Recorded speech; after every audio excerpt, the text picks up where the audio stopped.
by my color commentator, Barney Preston. How are you doing on this fine evening? I'm doing well. Hey, it's time for Friday Night Lights in the 44. It's gonna be fun. Great weather outside. I Yeah. mean, you can't ask for much more. And as like how it's been recently with the weather, it's not cold. It's perfect. Right. It has been clear skies, no rain this time, so we do have a brand new, freshly, fully painted field. You will notice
what a beautiful night it is for some Fountain Inn football.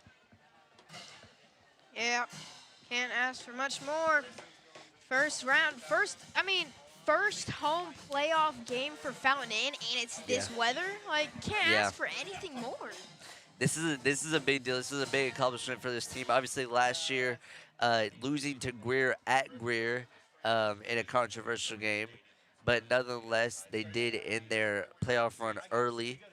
But looking to change the story this time around. You have players like Sam Holiday and BJ Currington who are hot off of that win against Southside. Obviously, coming up big in a 60-plus point performance. So this should be an interesting game. Went in double OT last year and then came down to the last few seconds 2 weeks ago at Emerald.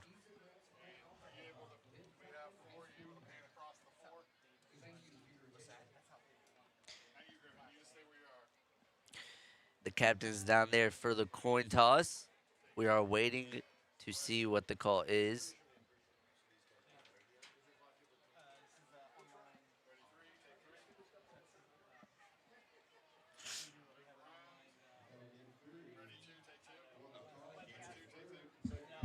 As Fountain will win the toss and elect to defer, so they will get the ball to receive the second half, or they will receive the ball to start the second half. So for the first time, we will see Bo Height in a playoff game at Fury Field to start this game.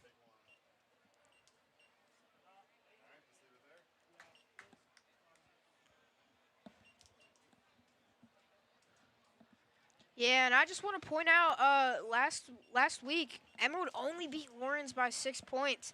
Now we beat them by 19, but it came down to the last drive. Lawrence had a shot to beat them, but unfortunate loss there. So they only beat them by 6 points, and like Emerald's only win was against Southside. So is that like is that a sign something like we beat them by 19, they beat them by 6? Maybe you got to think that Lawrence is one of those teams that is better than their record shows, but still, I think a team like Emerald who ran ultimately to their limit, who lost to West Side last week for the region title, but pushing a team like that to their limit and then just barely squeaking by Lawrence, you got to think if that's going to kind of mess with the Vikings a little bit.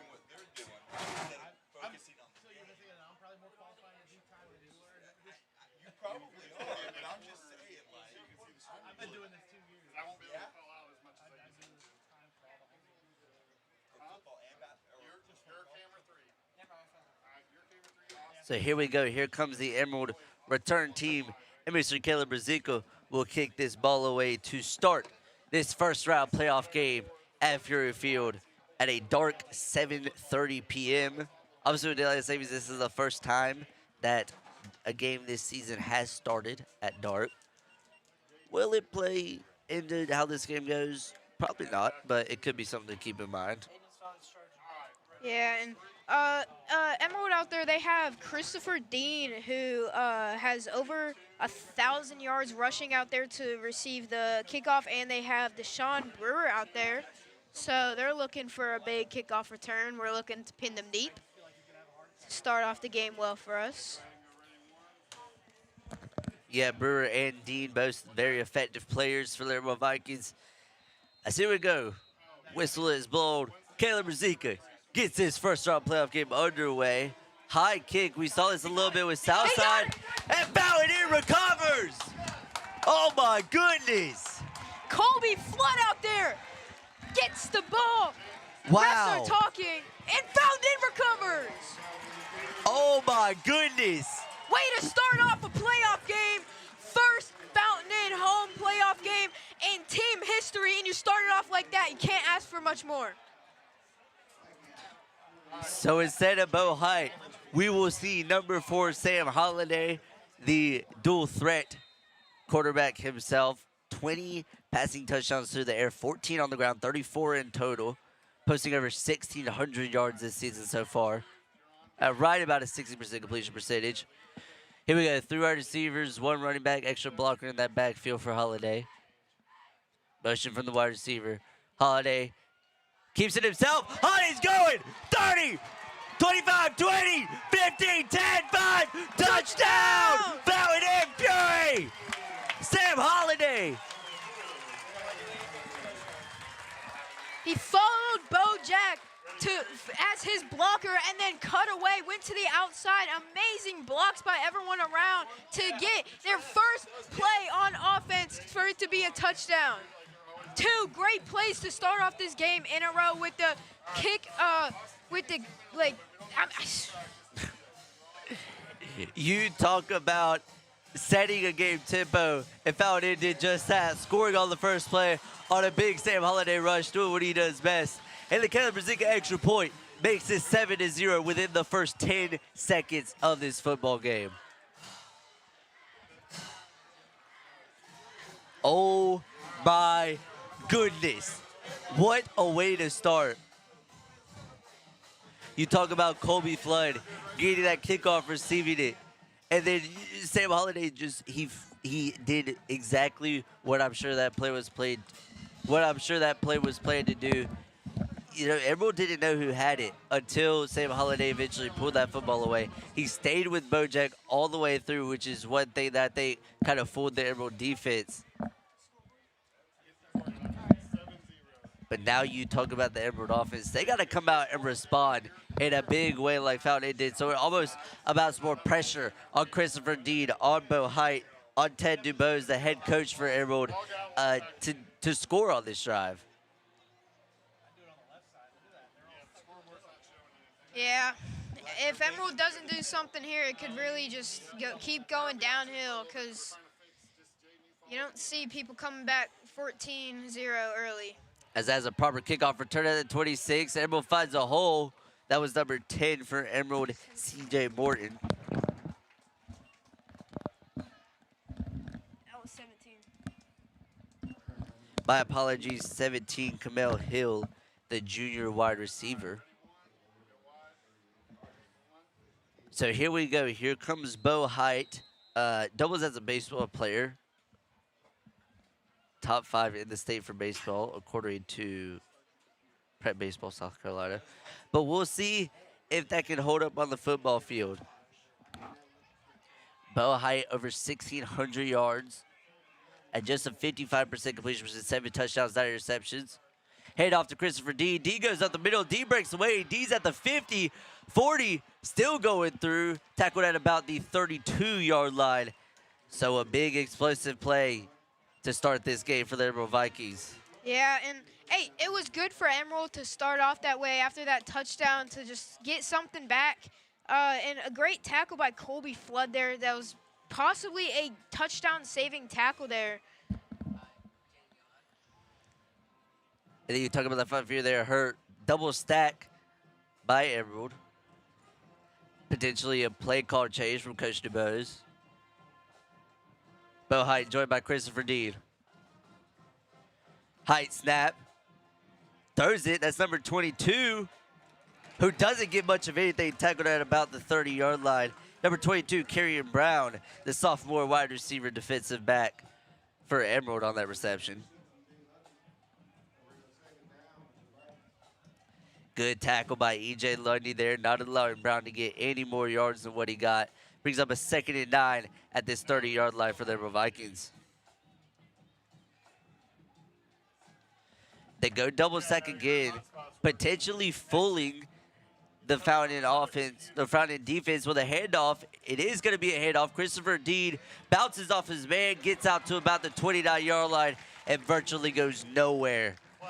Yeah, Terrell Tate chased him down there to stop. They trying to throw him off sides with the double stack, like you were saying, just doing it again. Last play, Reese Smith was trying to block. He was trying to get by. My apologies. Kamel Hill was trying to block E.J. Lundy, but he just got by and was able to make that tackle. Good rib moves there by Lundy, as Preston was saying on those previous plays to make the tackle. Double stack again. High empty backfield.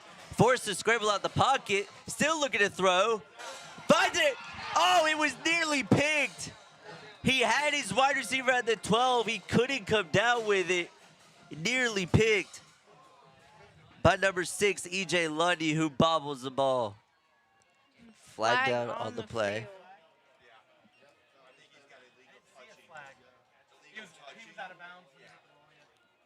This does appear to be a legal touching. Wide receiver's foot was out of bounds once he touched that football. It was bobbled. E.J. Lundy tried to, but couldn't come down with it. Nonetheless, good defense, not allowing any yards right there. But, you know, you do talk about the good for both teams.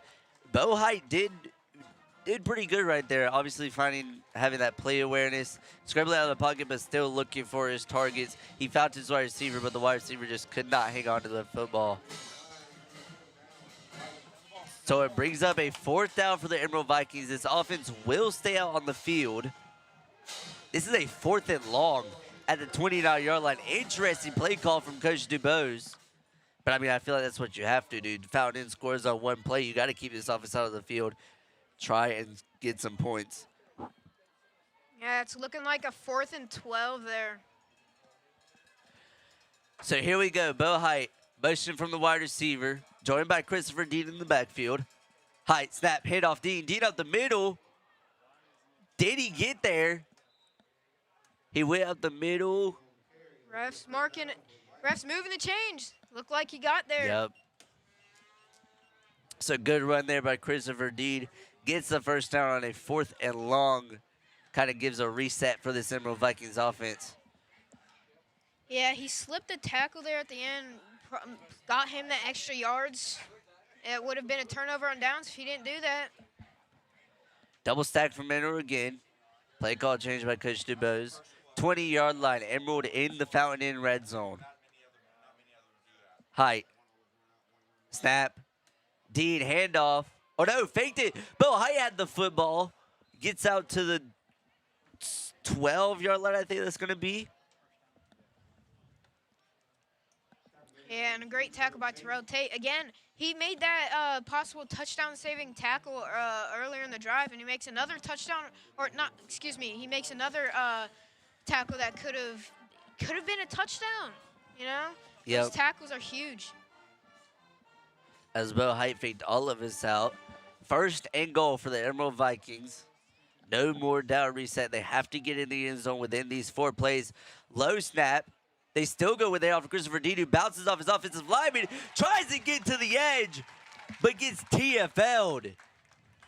Yeah, Isaiah Henderson just brought him down there. Amazing tackle by him. You saw Christopher Dean try to bounce outside, get some extra yards, but ended up being a tackle for loss. Great play there by Isaiah Henderson.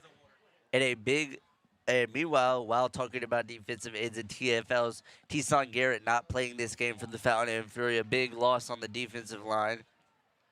But here we go, different formation, 3 wide receivers for Bo Height. Or sorry, 4. Height finds his man, drops it though. And that pass Almost is incomplete. intercepted by Ben Rui. Two very close calls for Emerald at right about the same yard line as the previous one was. Yeah, and we apologize about our scoreboard right now. We're trying to get that fixed. But there is 7 minutes and 54 seconds left in the first. As you know, Fountain has 7 points with that touchdown on the first play of our drive. And right now, Emerald does not have any points, and it's 3rd and 15. Height handoff, fakes the pitch to Christopher Dean, finds his man, high ball. No one able to complete it or to catch it. Ball falls incomplete. So that brings up a 4th and 15. I mean, if you're Emerald, yeah, you got to bring out the kicking unit, I would assume. Yeah, he was targeting. Bo Height was targeting Colson Mariano there. It was just high throw, went right through his hands. Offense stays out on the field. They're going to go for it on a 4th and goal from the 15. No, I take it back. Confusion. Bo Height is also Emerald's kicker. So, you know, a little confusion there on if they're going to go for it or not. My apologies. Bo Height with the kick. And that ball is good. So Emerald scores not in the same way, but gets some points on the board. 7-3. Fountain leads. 7 minutes 45 seconds left in the first quarter. Yeah, and hey, it was a good kick by Bo Height because I had my binoculars up in the booth trying to get extra details here, and it looked like that the laces were actually faced towards Bo Height. So he was kicking with kicking the laces, which most of the time you do not see them make it. But he ended up making it there, and quarterback and kicker. Pretty impressive. That is very impressive. As you look at, yeah, Christopher Dean, 1,600 all-purpose yards, averaging 181 yards per game through both the air and on the ground. Well, combined through the air and on the ground. As well as 8 yards per carry from Mr. Christopher Dean, who was very good, averaged 5.7 yards per carry, 152 yards on 27 attempts against Fountain 2 weeks ago when they played on Emerald Senior Night. Colby Flood back for Fountain to return. But I think they're expecting a short, oh, they're going to go onside. This looks like an onside formation. No, they do kick it, kind of a squib. Return at the 20-yard line. Gets out of bounds. That was E.J. Lundy, number 6 on the return, before getting tackled out of bounds at right about the 30-yard line. Yep. Now, Sam Holiday leads Fountain back out for their second drive of the game, trying to make sure it ends the same way it ended last time with a first play touchdown. Maybe not first play this time, but hey, either way, we'll be happy with points, whether it's one play, whether it's 10. As Holiday will start this one from the right hash mark. Here we go. Interested to see what Coach Nichols has for this team. Double backfield. Fakes the pitch to B.J. Curtin. Holiday's looking to throw, steps up in the pocket.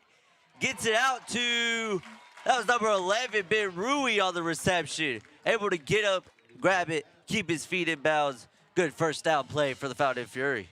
Yeah, amazing job there getting his feet in bounds. Most of the time when people go up like that, they don't know where the out of bounds line is. So just amazing there. He actually got 2 feet down. So just impressive.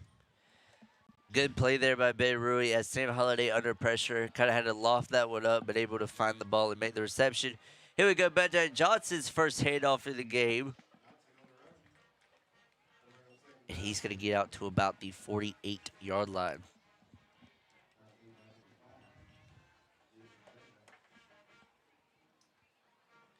Number 5, Jalen Dunlap, the senior defensive end on the tackle for the Emerald Vikings. Yeah, Bojack Johnson, who just got that carry, he averages 8.6 yards per carry. There he got 2 yards, but yeah, you can't get everything each time. As Holiday would just dump this one off to Chance McClure, who trips, had a lot of open field in front of him, could have potentially got the first down, but McClure slips and will bring up a 3rd and short. Yeah, it's 3rd and 3. It's looking like.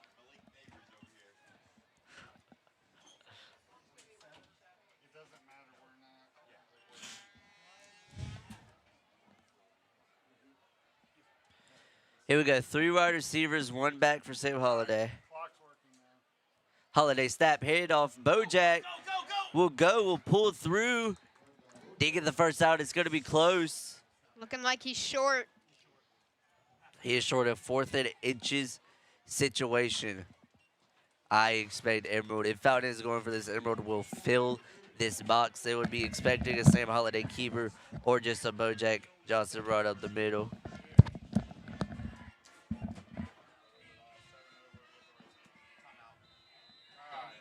As Nichols calls the timeout, couldn't get, looks like Fountain was having trouble with substitutions, not getting them in place in time.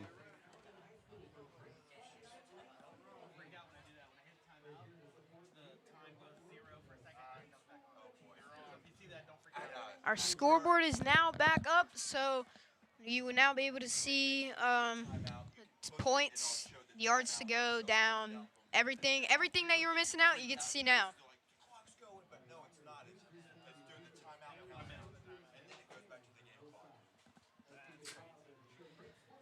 Fountain getting set for a 4th and inches scenario in Emerald territory at the 46.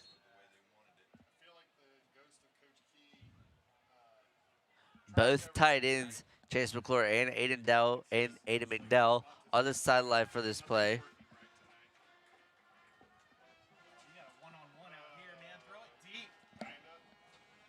Look, bottom of your screen, we got a one-on-one in press coverage. This could very well be a BJ Currington touchdown if everything goes right. Holiday keeps it himself. He gets it, powering through both lines. Able to get that first down. Reset of downs from Fountain Fury as their drive stays alive. Yeah, LeBron Swafford has to come off the field for a play. His helmet came off there. But, hey, amazing job by Sam Holiday for not giving up on that play, getting the first down there to keep this drive alive. Interesting formation there by Fountain. Also kind of, not necessarily on 4, almost a wing T type deal. Had 3 in front of Sam Holiday, able to provide extra blocks, but it works. It gets a reset of downs. 1st and 10, 42-yard line for the Fountain Fury. Holiday snap, handoff. But Johnson going up the middle. Pick up of 2 yards on the play. Off of the rush by Bojack Johnson brings up a 2nd and 8 on the Emerald's 40-yard line.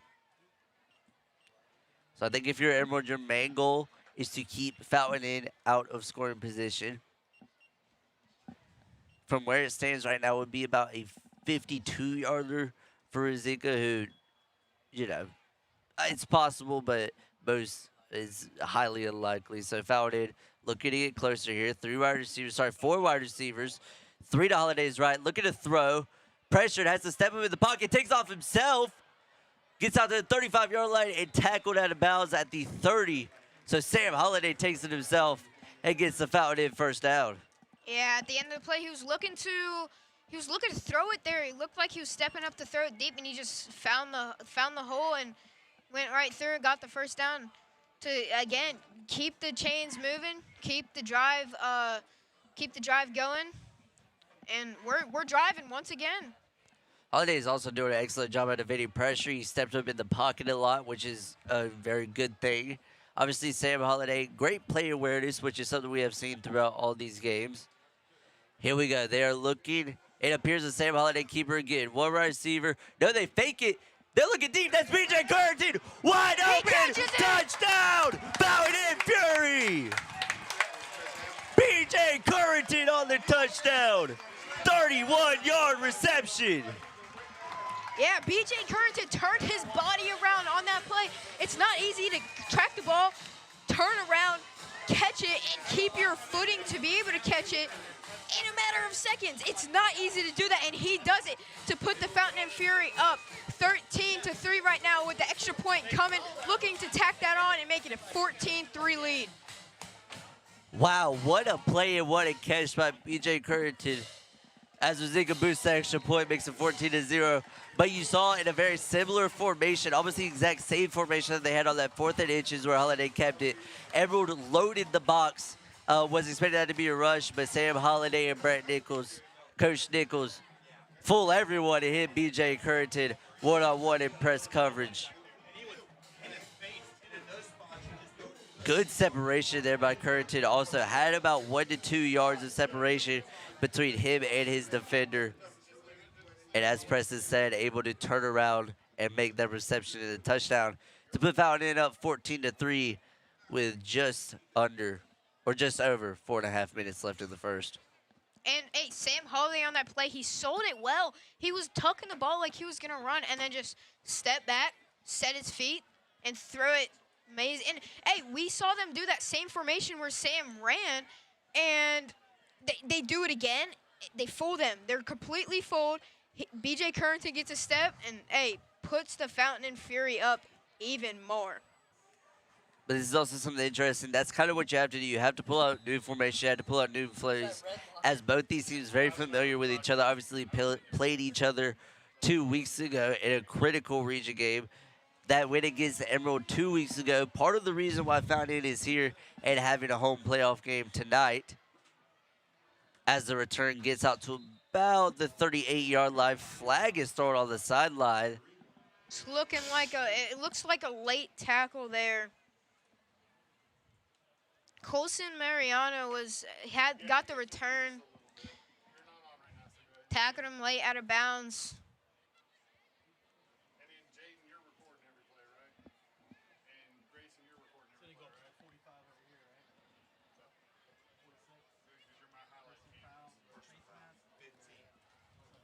So Emerald discussing the play call.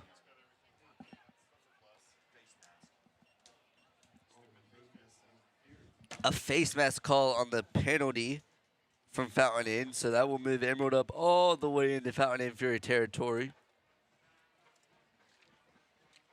So they do have better starting field position than what they did this first drive. But I think if you're Emerald, you kind of got to get in the end zone. You're down by 11. Down by 2 scores. You got to at least score some sort of points here in this drive. Double stack and gate formation we've seen quite a bit so far to start this game from Emerald. Change of the play call again. Double stack Height in the backfield along with Christopher Dean. Height looks at throws. Screen pass to number 84. Wow, excellent tackle there. That is number 7, Mekhi Washington, the junior defensive back on the tackle.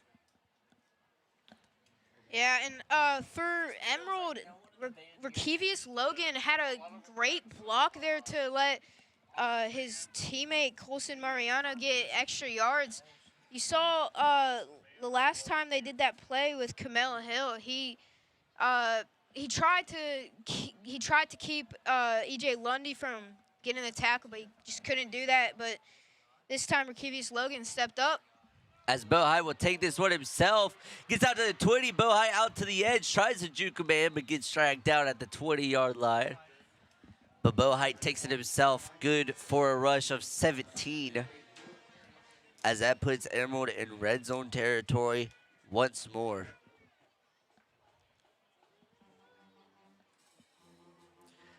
So far through this game, there's either been scores on explosive plays, or both of these teams have been in the red zone. Emerald being in the red zone twice, obviously in that starting drive, and now this one.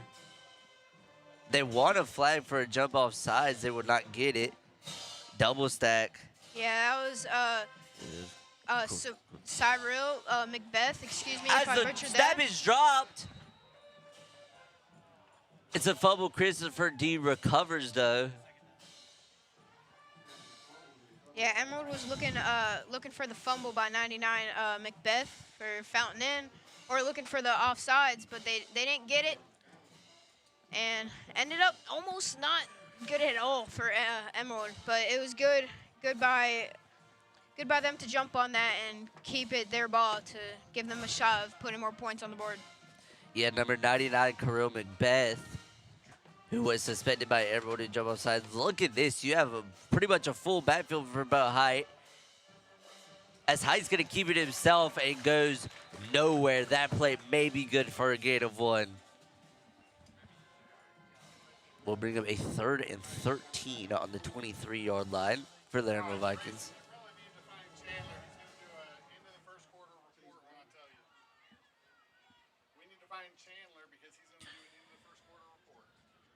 Here we go. Looks like a similar formation for the Vikings. 3rd and 14 for them, trying to pick this up. They motioned 2 of the backs out as wide receivers. Still have Christopher Dean back there. Height rollout. Looking to throw. He's looking deep to number 0. That ball is tipped and incomplete. Good pass deflection there by the Fountain Fury. That was number 0, Christopher Dean. Bo Height was looking for in the end zone, looking to create similar success that Fountain did on the second drive, hitting B.J. Curry to the end zone, but unfortunately could not do it. Yeah, before the play, when we saw the motioning, that was Christopher Dean, who they targeted, like Camden said, and that was the other one was Carson Wright, who motioned. My battery's low here. I brought up another one. We may have to swap the batteries. A minute and 35 seconds remain in the first quarter. Everyone is going to go for it on 4th and 13. Could hand it off to Christopher Dean, who got him that 4th and 12 conversion in the first drive. 4 wide receivers. They don't. Bo Height drop back, looking to throw, flushed out, and gets brought down. Gavin Piles, the freshman, gets him down there. They're trying to implement him at left tackle, but he gets the sack. I told him before the game if I will be very, very happy if he gets a sack, and he does it on the second drive to make it a turnover on downs. And Fountain and Fury get the ball back with a minute and 31 seconds left in the first quarter. Big welcome to the playoffs for Mr. Gavin Piles. Comes up huge, bringing down quarterback Bo Height on 4th and 15. Now let's see if the Fountain and Fury can capitalize on the turnover on downs. Holiday keeps it himself. Follows his man, that's MJ Marks that he's following. Gets out to about the 38-yard line after a very solid run by Sam Holiday. Sorry, I apologize. That's number 77, Jaden Robinson, the lead blocker for Sam Holiday, the junior offensive lineman. I was talking to Mr. Gavin Piles earlier today. He said he had about 2 or 3 sacks, but now he adds another one. And that was a big sack. That was a big sack, because if they would have gotten that first down, that would have set them up really close to the end zone, and it could have made the lead much closer. Hand off to Bojack Johnson off of a double stack formation by the Fountain Fury. Gets out to right about the 41-yard line.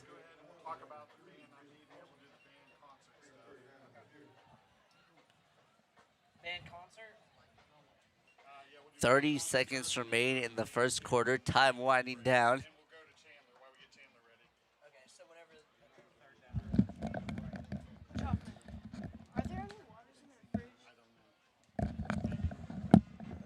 So here we go. Sam Holiday getting set. 4 wide receivers.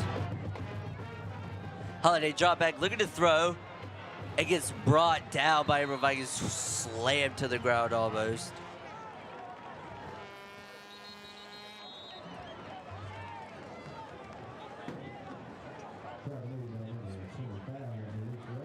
As I believe the Band of Fury will host their fall concert on November 11th at 6 p.m. On Thursday the 13th, they will host their Rise to the Spotlight talent show at 6:30. Tickets are now available for the talent show. As we head down to the field for Chandler Bird's first quarter report.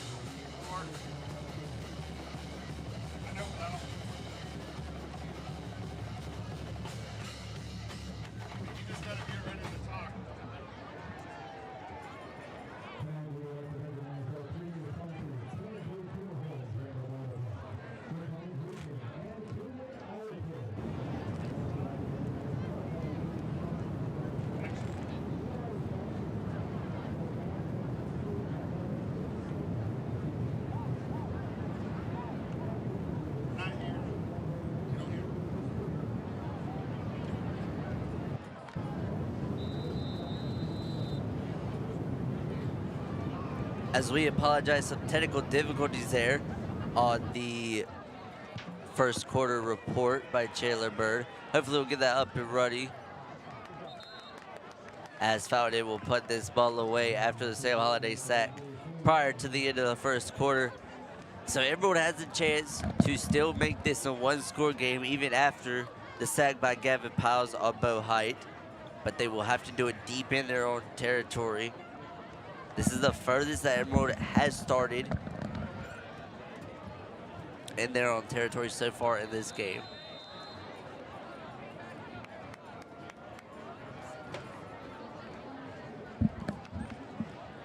Matter 14-3 the score here. Second quarter just started. 2 timeouts for Fountain, 3 for the Vikings. Here we go, 4 wide receivers. Bo Height joined by Christopher Dean once more in the backfield. Motion from number 11, Rakevius Logan. Height snap. Fakes it off Christopher Dean. Height looks to throw over the middle, finds his man, who will get out into Fury territory.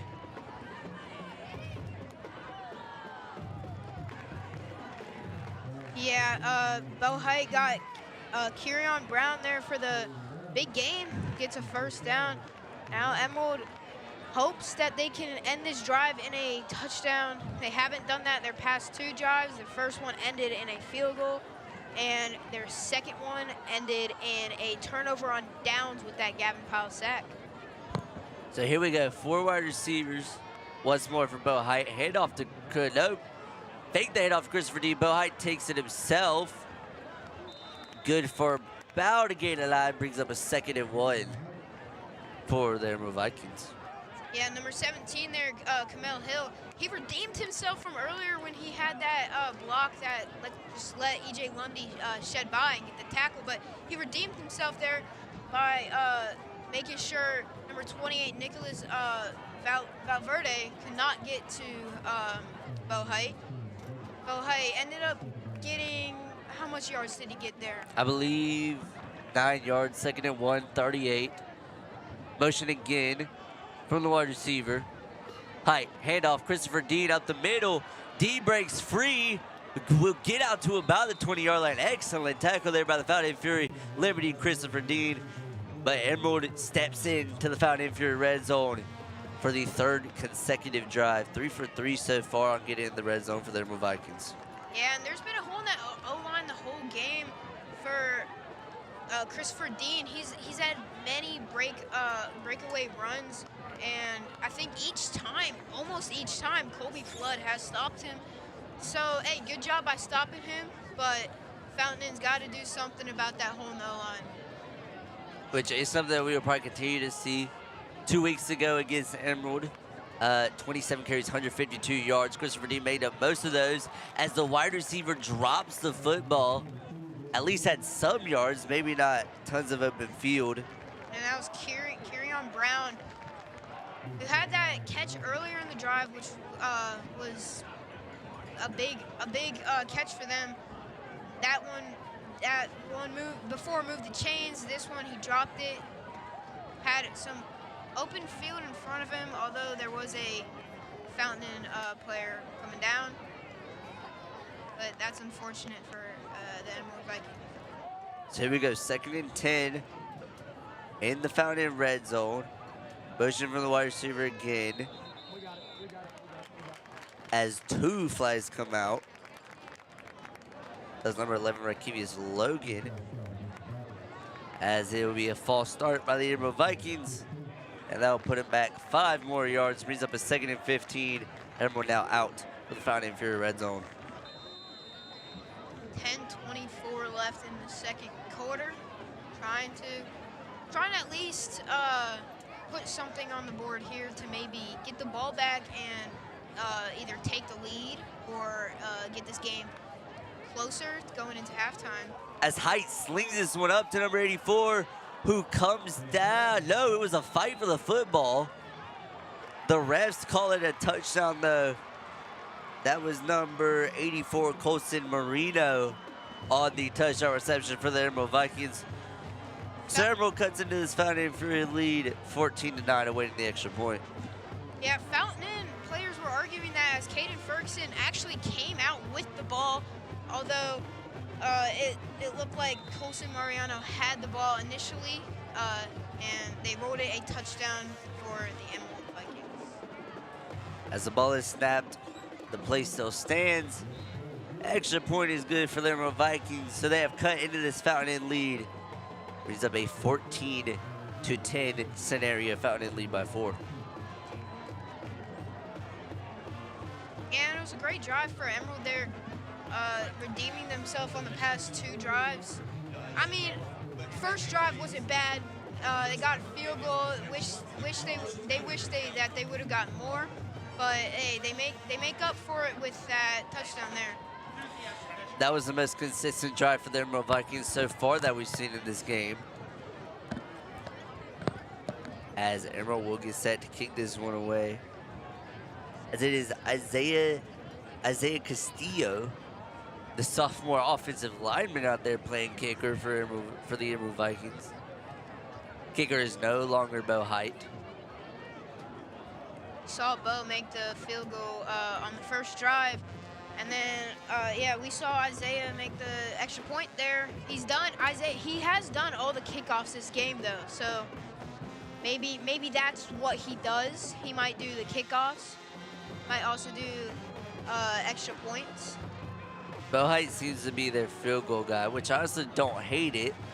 We'll go into more detail on that. As the kick returner breaks free, gets out to the 49-yard line, try to see who that is. Bojack Johnson. That was Bojack Johnson there. Got out to the 49-yard line, it's looking like. Good play there by Bojack at the 49-yard line.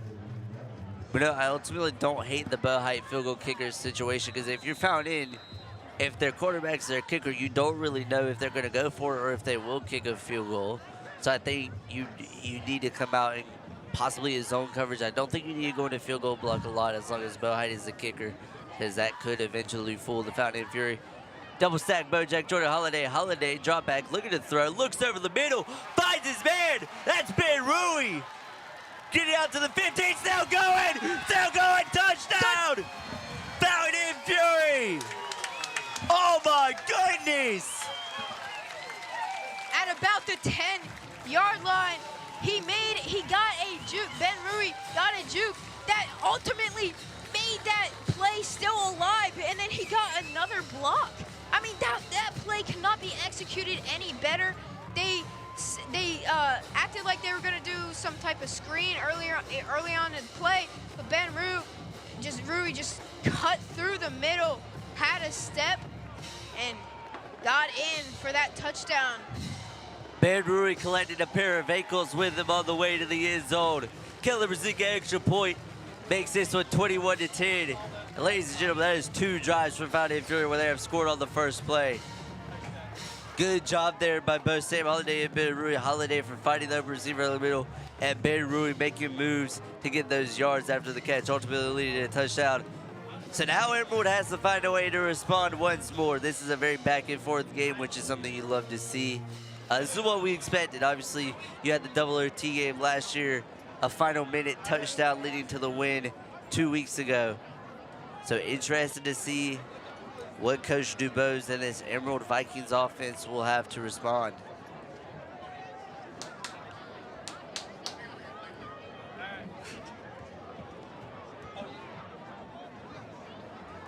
Yeah, Emerald, they scored the touchdown. They had a good drive last drive. They got the touchdown.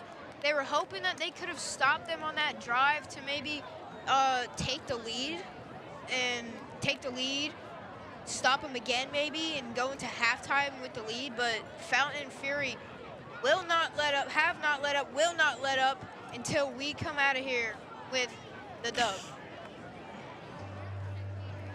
Fountain Inn talking over the kickoff. Caleb Razika getting set to kick this one away.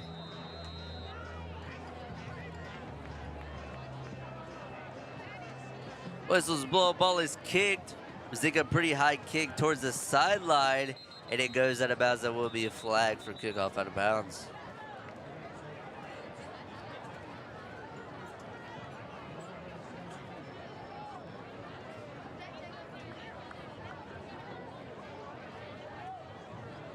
Yeah, he's been pretty good kicking, but you saw the first kick of the game. He got it to where Fountain Inn could receive it, and that one just goes out of bounds. So they will do a re-kick here. Hopefully, there can be a better result for them. So the re-kick will move the Fountain Inn Fury back 5 yards following the penalty. Emerald did have an option there. They could have either took it at the 35 or bat Fountain Inn up 5 yards. They take the re-kick option. So Fountain Inn will kick this ball away at the 35-yard line. So Emerald looking to probably get out to more than the 35. Obviously taking the other option on that penalty flag. All right, it's all down here.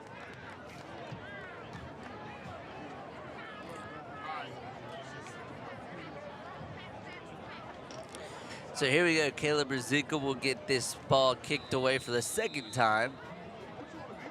That one seems like it's going to be fair, not going out of bounds. Return at the 28-yard line.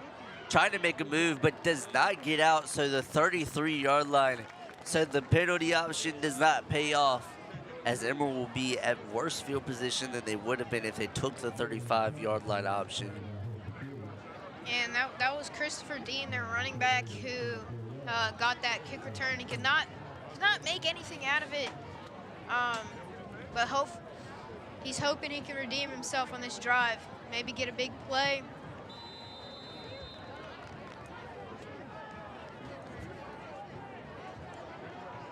So here we go, Bo Height and this Emerald Vikings offense getting set for yet another drive in this action-packed game so far. Height, hand off to Christopher Dean. Dean goes up the middle, finds a hole, gets tackled at about the 39-yard line. Good for a gain of 5, brings up 2nd and 5 for the Emerald Vikings. Yeah, we talked about those holes in the O-line last drive. Most of the time they do, whenever they find the hole, most of the time they do get it a first down, but this time Fountain Inn able to hold him to just 5 yards, I believe, there. Height throws this one. Ball is incomplete as Colson Marino could not hang on to that one. They went for the screen pass to Marino, could not hang on to the ball, bobbled in the end, and falls incomplete. So 3rd and 5 on the 39-yard line. Brings up yet another 3rd down for this Emerald Vikings team. Would most likely expect a handoff from Christopher Dean right here. Is a 3rd and mid.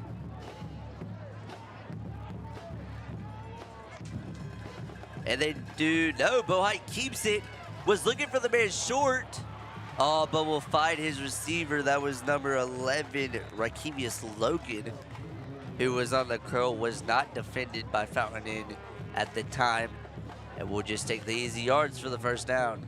Yeah, Makai Washington for Fountain Inn Fury wrapped him up initially, but had to get some help from Terrell Tate to fully bring him down.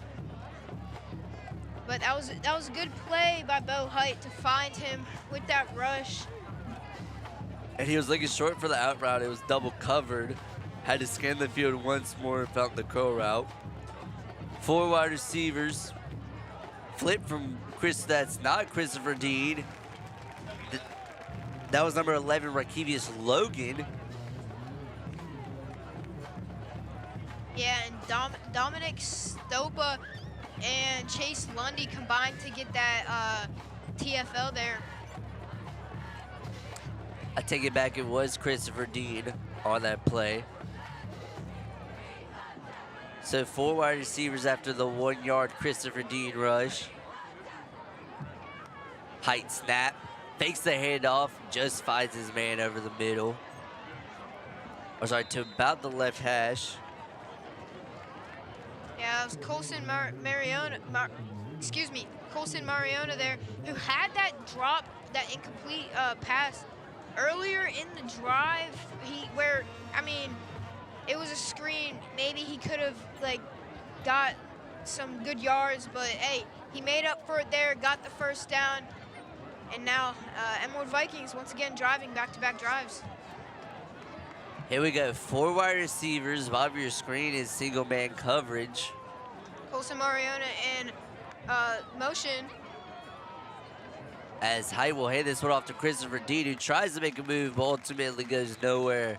Big TFL there by the Fountain and Fury.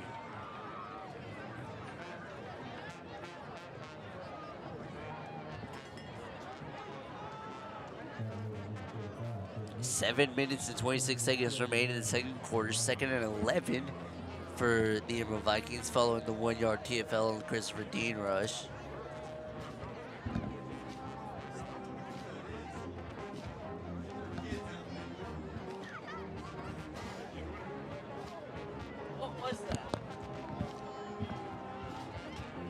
Here we go, double stack. Bo Height looking to throw.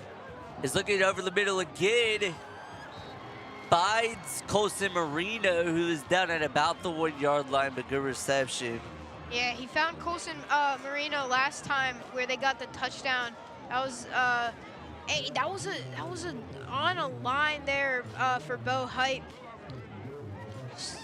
Great play down to the 1-yard line. This is a Christopher Dean handoff. Punched up the gut. And into the end zone goes Christopher Dean. So Emerald will respond by the 1-play touchdown.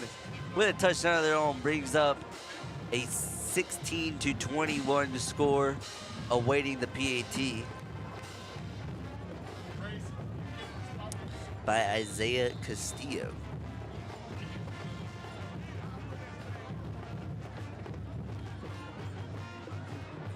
Extra point attempt is good as Isaiah Castillo boosts this one through the uprights.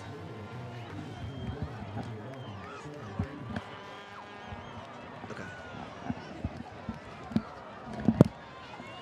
So as we wait for another drive, we will take a look at our all-region cheer athletes. You have Ariana McGreer, Maddie Hilliard, Valia McLaurin, and then 3 more on top of it: Samantha Riker, fellow Envision Media student, Cadence Flagg, and Caitlin Pruitt.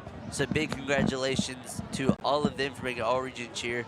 An excellent accomplishment. Something that only a few of our cheerleaders did, so more making all-region this year.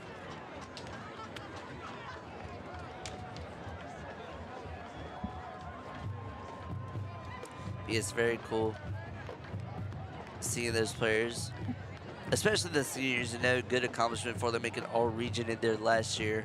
I know a lot of them were very excited about that accomplishment.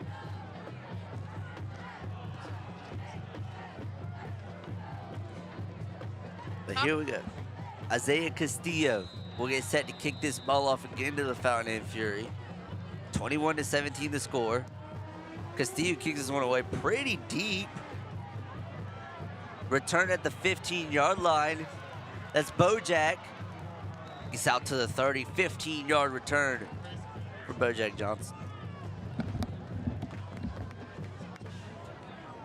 My apologies, that was EJ Lundy on the kickoff return. So Lundy goes for 15 yards to put Sam Holiday and this Fountain and Fury offense at the 30-yard line to start their first drive of the second quarter. Or sorry, their second drive of the second quarter.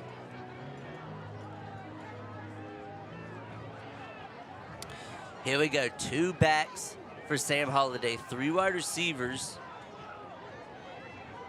Is that Carnes back there? Holiday takes himself, Carnes used as a blocker. Holiday dragged down after about a gain of 3 or 4.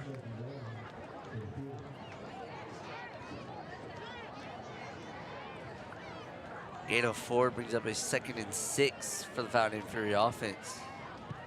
Jack Carnes comes out now as they put back in number 1. Saw on that play Bojack motion out, and then Sam just followed his blockers. Only got 3 yards there, but can't have a big gain on every play. Holiday followed his lead blocker, Jack Carnes, that last play. Holiday forced the rollout, just forced to throw it away. Potentially had the tight end Chase McClure open there in the middle of the field. Could not find him in time and forced to throw the football away. So 3rd and 6 on a 33-yard line. One of the first times Fountain has had to face a 3rd down in this game. The last time they did face a 3rd down, though, ended up in a sack. I believe that was the last time that they faced a 3rd down, ended up in a sack. But 3rd and 6, potentially could see another over-the-middle pass, potentially also handing it off to Bojack Johnson to the outside. As this is an interesting formation by Emerald, their defensive linemen are lined up in single file behind each other. Holiday dropped back and brought down at the 25-yard line. The interesting defensive formation fools the Fountain Fury offensive line and will bring out this punt team as Fountain punts it away on a 4th and long. Yeah, and Carson Wright and Tyler Cloud combined for that sack there.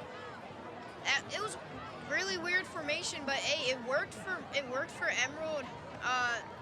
Fountain now gonna punt as Emerald has 2 players out there. Carson Wright looking like it goes to him. He receives the ball and is brought down immediately. My goodness, Colby Flood not letting him go anywhere on that punt return.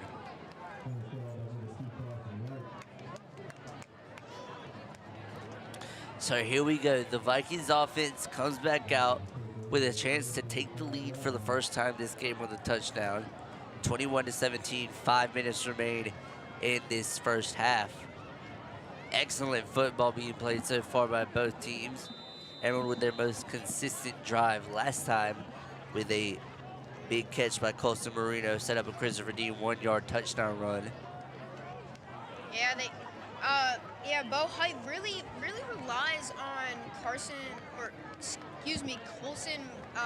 Marino in the red zone, close to the red zone.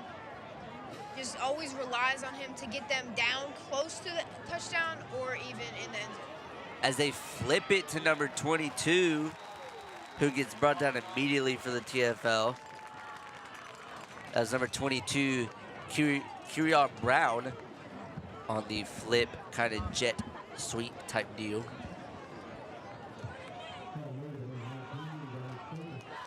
Second and 13, 42-yard line for Emerald following the 3-yard TFL from Fountain.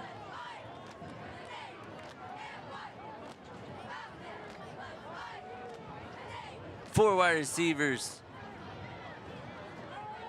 Motion by one. Height, handoff, Christopher Dean, who just takes it up the middle, gets out into Fury territory at about the 46-yard line. Christopher Dean is fast, and that's one thing that kills Fountain in. He's very fast, so Fountain doesn't have a lot of time to react before he is through that offensive line and into positive yards. Yeah, Fountain continues to struggle with having holes in the O-line, and like Camden said, with how fast he is, his explosiveness out, but in that, once he goes through that hole, it's hard to keep up with him. But Fountain stops him most of the time after he gains the first down. Hand off to Christopher D once more. He goes to the right and is bringing him with him on his way to the 34-yard line. Good for a first down. Gain of 11 there on the Christopher Dean rush.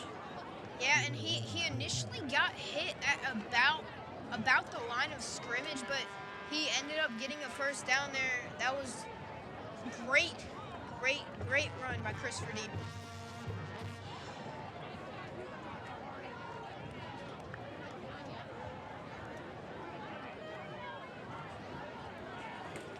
So here we go. Bo Height joined by 4 wide receivers. Timeout is called by Fountain.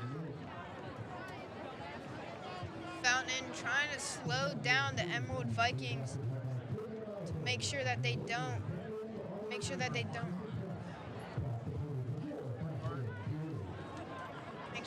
get a touchdown.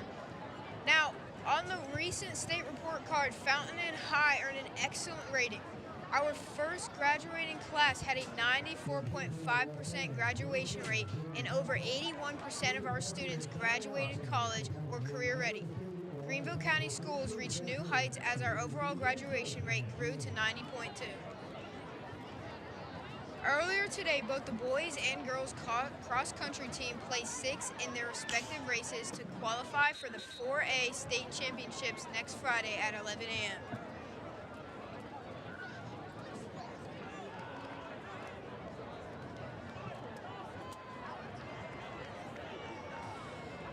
So here we go. Emerald will take this snap at the 34-yard line, 1st and 10 for the Vikings.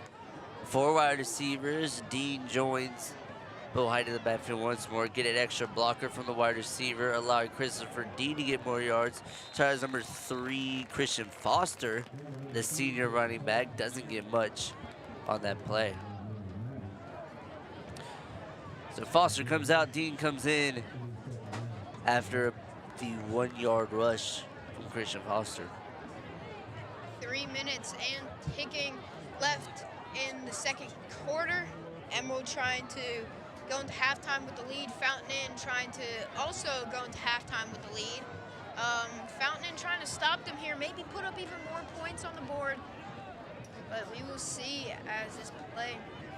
They had an extra blocker, Rakevius Logan. Bo Height, oh my goodness, what a hit! Bo Height went for the screen. That got blown up. That was Caden Ferguson on the hit as soon as the ball got to Kirion Brown, number 22. That was a great hit to blow up that play. Caden Ferguson smelled the food and said, "You got barbecue back there and didn't invite me. Hurt my feelings," as Caden Ferguson blows that screen pass up.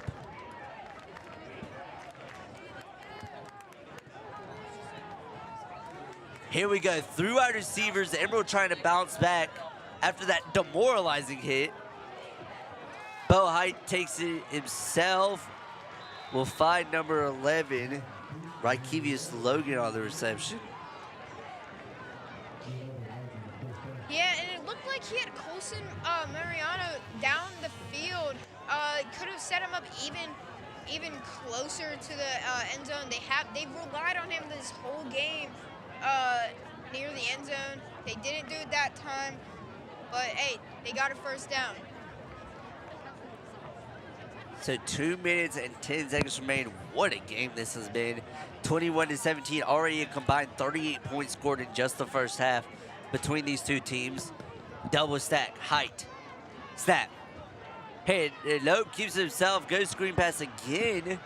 Interesting, he rolled out of the pocket a little, went to the screen pass.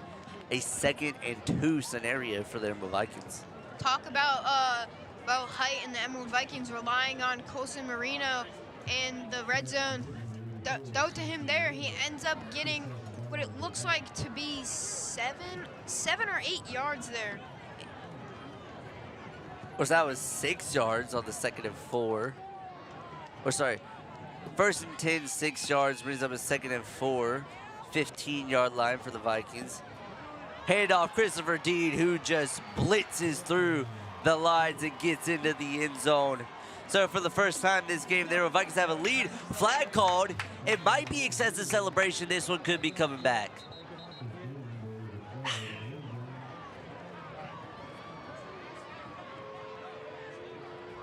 And we talk about Christopher Dean's explosiveness. Just explodes through the line right there. Gets by Fountain Inn. All of Fountain Inn's defense to score.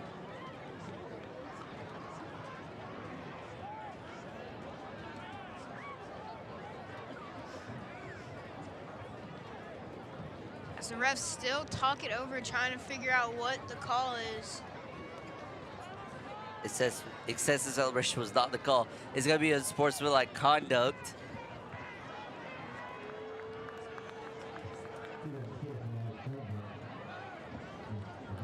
A sportsmanlike conduct after this spike from Christopher Dean.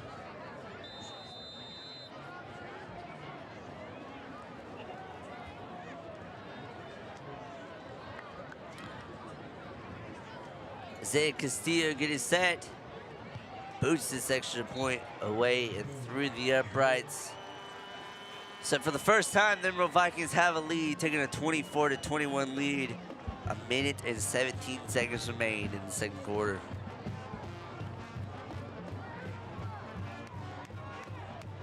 Interested to see what kind of 2-minute drill scenario that Fountain Inn could pull.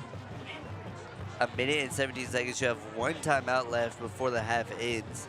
You do get the ball at half, so if you're able to score, maybe even kick a field goal, tie this game, you will get the ball to start the second half.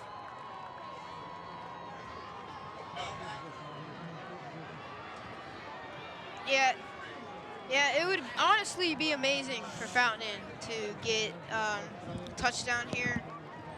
I mean, there's no better way of going into halftime than to have the lead and to receive the ball to the start of the third quarter, as they will move the.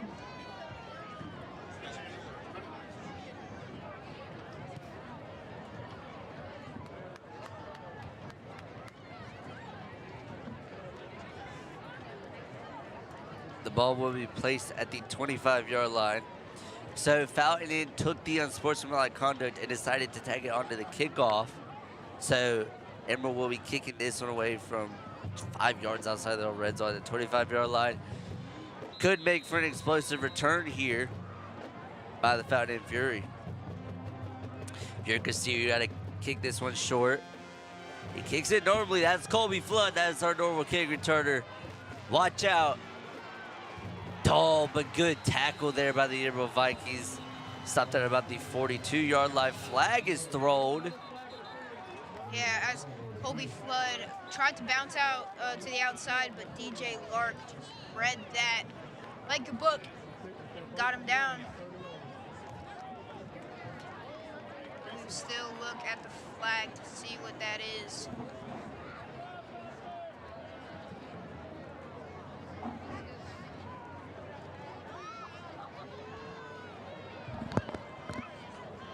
Still awaiting the call, trying to see what it is.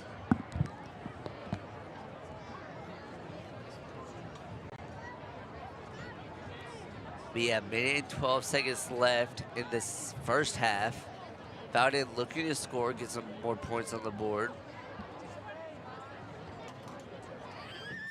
With a minute and 12 seconds and only one timeout, it would be great if this was on Emerald so we could have better field position to make this drive even easier for the Fountain Inn Fury.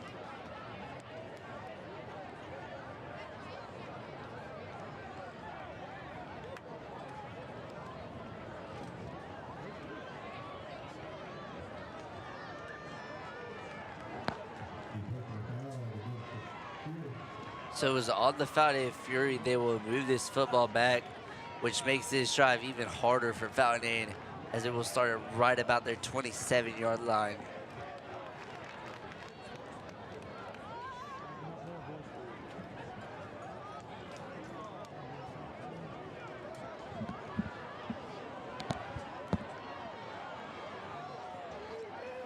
(21-24) the score.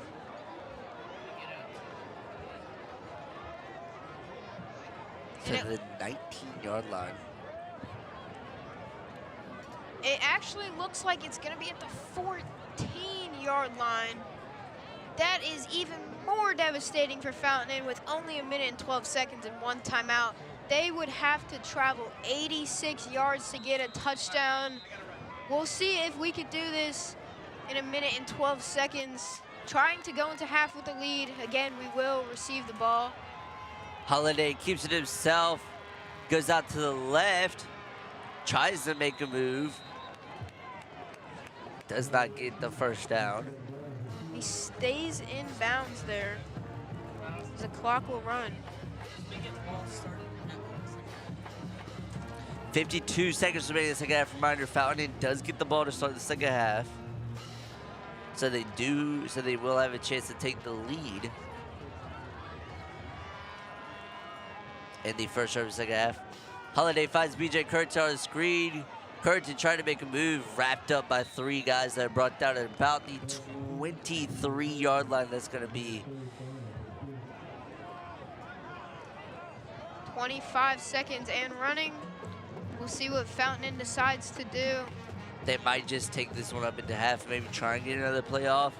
You have had a lot of explosive plays this game. You obviously had that Ben Rui touchdown most recently. You had the same Holiday first play touchdown to open up this game.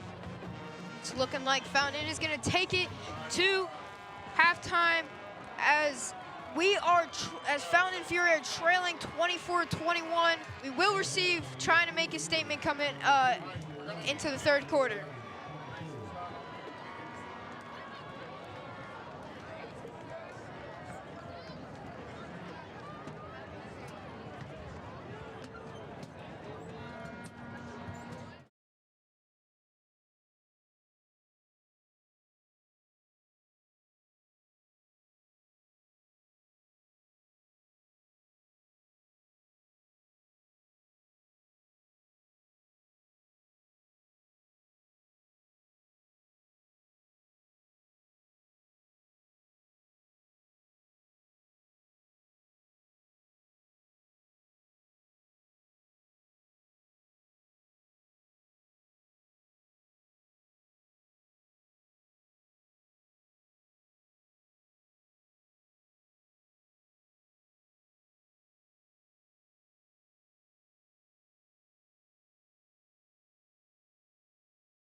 playoffs. As Kobe Flighty's on a breakaway, hold up, 40, 45, tackled down at the 48-yard line. What an explosive way to start. But oh my goodness. Yes, as we were saying, South Point is up 42-6 on Beaufort. Don't really see Beaufort coming back from that one, so ultimately it's looking like the winner of this game will play South Point in the second round of the South Carolina High School League playoffs. And South Point is 9-1. Their only loss was to a North Carolina team, and they are 3rd in North Carolina and 67th in the nation. Here we go, Holiday snap, fakes the pitch, hit off Bojack Johnson up the middle at about the 47-yard line. Good for roughly a gain of 2, brings up a second 8 for this Fountain and Fury offense. Yeah, 3 Emerald defenders combined to get him down there. And Hillcrest is beating Riverside right now 21-7. Hillcrest is away. Excuse me, Hillcrest is home. Yep. Clinton is up on North Central 42-0. Red is beating Blue Ridge.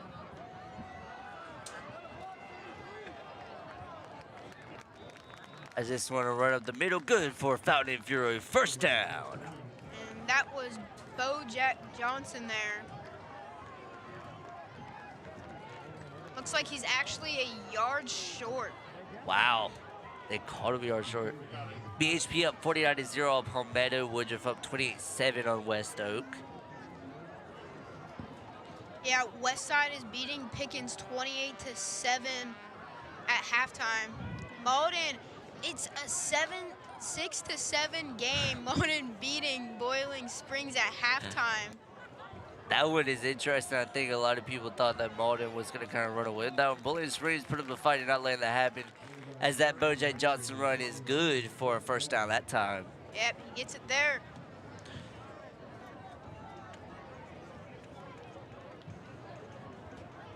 You have Liberty up 20-8 on Pelion. Gaffney 21-3 against Eastside. As we stated, South Point up 42-6 against Beaufort. Two men in the backfield for Sam Holiday. Watch Jack Cards as a blocker there. They will get it. Holiday is looking deep to Ben Rui. Oh, it's overthrown by Sam Holiday. That was nearly Ben Rui's second touchdown reception of the game, but it is overthrown. Yeah, Ben Rui had a beat on him once again. That could have been a touchdown. Looking like Ben Rui will come off here to catch his breath, but unfortunate play for the Fury and their fans. Looking like it was going to be a touchdown. Yeah. Just overthrown. As number 1, Chance McClure will come in for this Fountain and Fury offense, possibly as extra blocker. We did see Jack Carnes. They doubled the right edge, which ultimately allowed Sam Holiday all that time in the pocket. 3 wide receivers, 1 running back. High snap. Holiday takes himself up the middle, gets out to about the 35-yard line as they have to drag him down. Looks like he got about 2 yards there. And it'll be a 3rd and 8. So a 3rd and long for the Fountain and Fury. This is the longest Fountain has had to go on a 3rd down conversion so far. The last ones you were looking at a 3rd and 3 and a 3rd and 5. This one a 3rd and 8. Fountain looking to make a statement and regain this lead in the first drive of the second half. Actually looks like a 3rd and 7. Holiday snap, 4 wide receivers, drop back, looking at the extra blocker by Bojack Johnson. Holiday forced to use his feet. Holiday's going out to the 25-20, dragged down at the 19-yard line, but that is good for a Fountain in first down. Sam Holiday goes 16 yards on the rush. Yeah, as it looked like senior Terrell Wesley for Emerald just came around the corner. Sam Holiday felt the pressure, stepped up, and ran for the first down to keep Fountain and Fury drive alive. That is one thing that Sam Holiday is so good at, stepping up in that pocket, following his blockers, and fighting over receivers when needed. Holiday rollout, but dragged down by the Emerald Vikings at the 25-yard line. A 6-yard TFL brings up a 2nd and 16 on the 19-yard line for Fountain and Fury. And it looked like Sam had Ben Rui on the right sideline. Could have got a couple yards, maybe cut that distance in half for a second down, but instead it's going to be second and long. It is second and 16.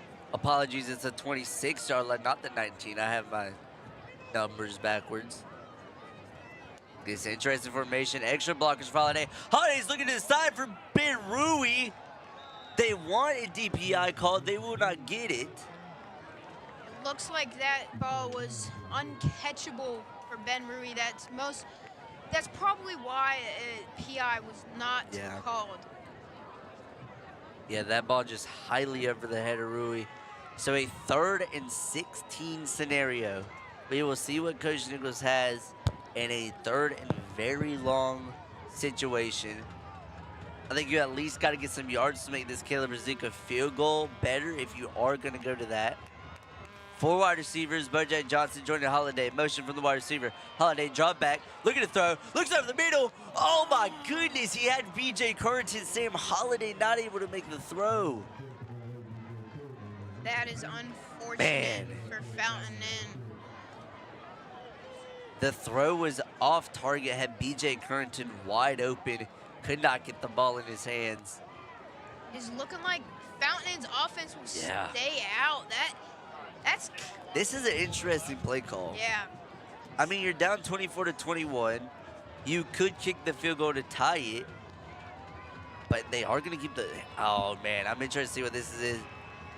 Reminder: Emerald does have that D-line situation. Single file. Holiday pressured heavily. Rui catch the ball, but he was short. That'll be a turnover on downs. Oh man. Ben Rui got the catch, but was tackled immediately. And out comes the Fountain Inn Fury defense. It's Fountain Inn not able to capitalize on that first drive to open the second half, as Emerald will come out and will look to extend this 3-point lead. Although Emerald is backed up there at their own, looks like 13-yard line. Gavin Piles trying to come up with another sack. They put Emerald in an even worse position. Get it back into Fountain's favor. Motion from the wide receiver, 3 wide receivers. That is a handoff to Christian Dean, who doesn't get much of anywhere. As Gavin Piles, I was just mentioning, broke off of his alignment and tripped him up. Gavin Piles has really stepped up as an IDL, interior defensive lineman, so far this game. Potentially being played off the edge in some plays with T-Sun Garrett out, the biggest defensive loss, if you ask me, for this team. Double stack wide receivers. Emerald has been dangerous in this formation. Height. Snap. Fakes the handoff. Screen pass. Doesn't get, about 5 yards. He will be short of the first down at about a 3rd and 2. This should be a Christopher Dean gut punch up the middle. If we have learned anything from this Emerald Vikings defense, we know if it is a 3rd and short, they're going to hand this ball to Christopher Dean. Yeah, Fountain trying to start this half off, or at least this first drive for Emerald, and close that gap that he's had the whole game. Motion adds another blocker. Double linebacker blitz. And Christopher Dean breaks free. Oh boy, Christopher Dean out. 50, 40, 30, 20, 10. Touchdown, Emerald Vikings. As Emerald will extend their lead off of a monstrous Christopher Dean 69-yard rush to the house for number 0, Christopher Dean. Emerald jumps out 30-21 here to extend their lead. Now we think back to that play call, choosing to go for the 4th down instead of kicking it. We'll see if that ends up ultimately biting them in the end. But Fountain Inn still has a lot of time left in this game to come back from that with 6 minutes and 33 seconds left in the third.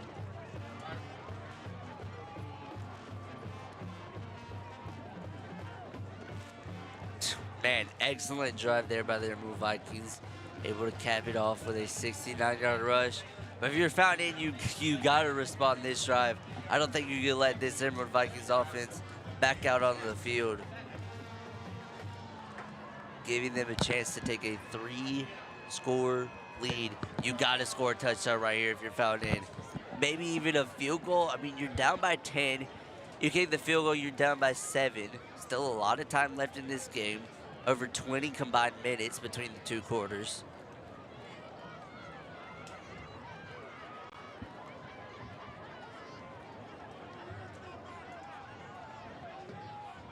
Here we go as the big man Isaiah Castillo, the sophomore offensive lineman, will get set to kick this one away. Yeah, and if you're Fountain, you just want to get it within 1 score. Make this, cut the lead down, make it more manageable. Yeah, definitely. Solid kick by Castillo. Flood forced to return this at his inside his own 10. Flood tries to get to the edge. Flag. Flagged out on the play as Colby Flood is tackled at about the 28-yard line. Looks like it's going to be a holding call.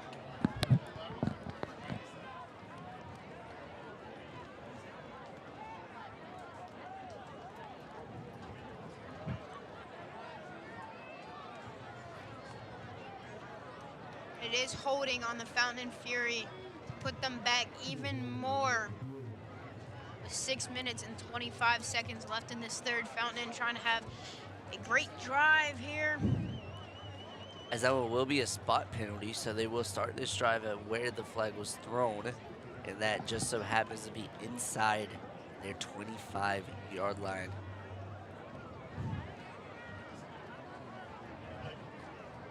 Or maybe, yeah, that's going to be at the 15. So 85 yards to go for the Fountain Fury to get into that end zone. We'll see what Sam Holiday, Coach Nichols has.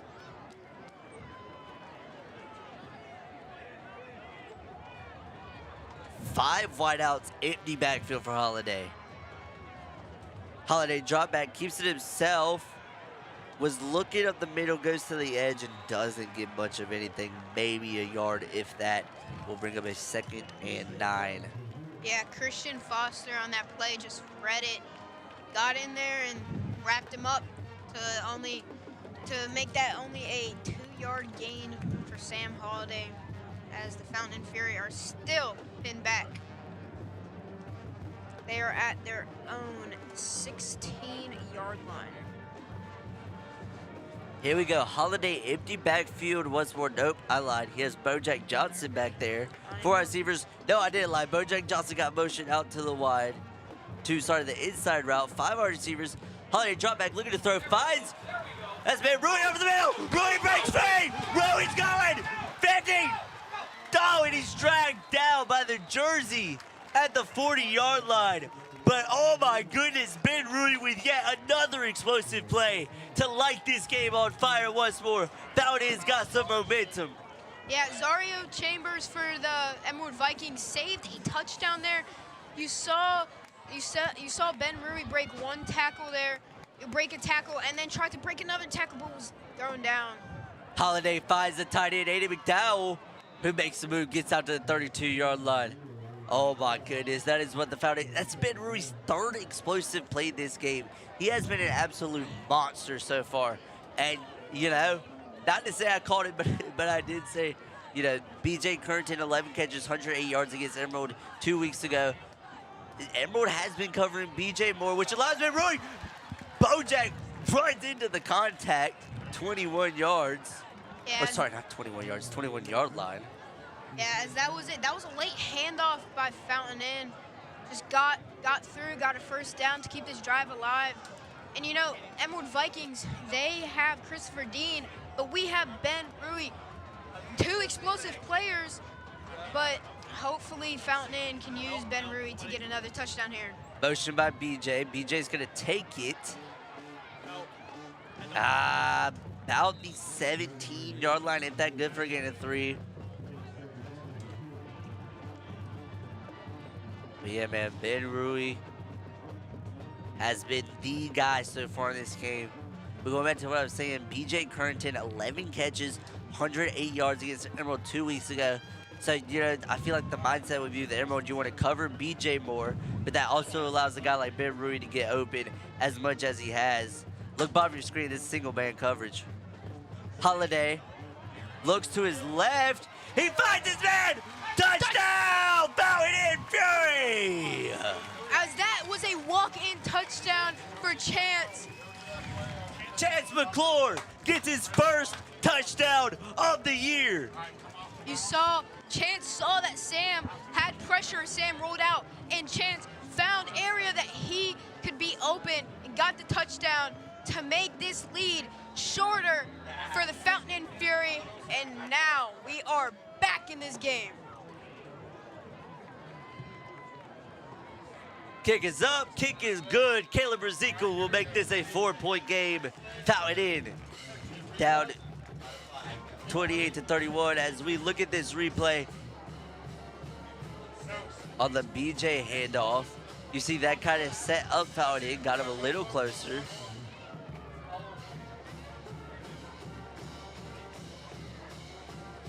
But here we go. Here is the Chase McClure touchdown. Look at that, just an excellent pass, kind of the jump throw scenario for Holiday. Finds Chase McClure, who just walks it in, sticks the ball out, and says, give me that touchdown. So 28-31. Fountain has very quickly made this a 4-point game. What a contest this has been so far through 3.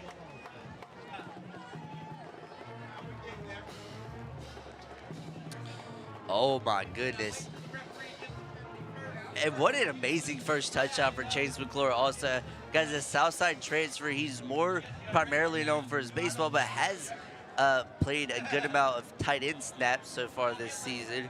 That was his first touchdown of the year, and it was a big one to get the Fury back into this game after letting up that huge explosive play to Christopher Dean. But Fountain needs to limit the run game. They need to limit Emerald, cannot let up another touchdown. So you can get back out on the field, get this red-hot offense back out, and potentially with a chance to take the lead.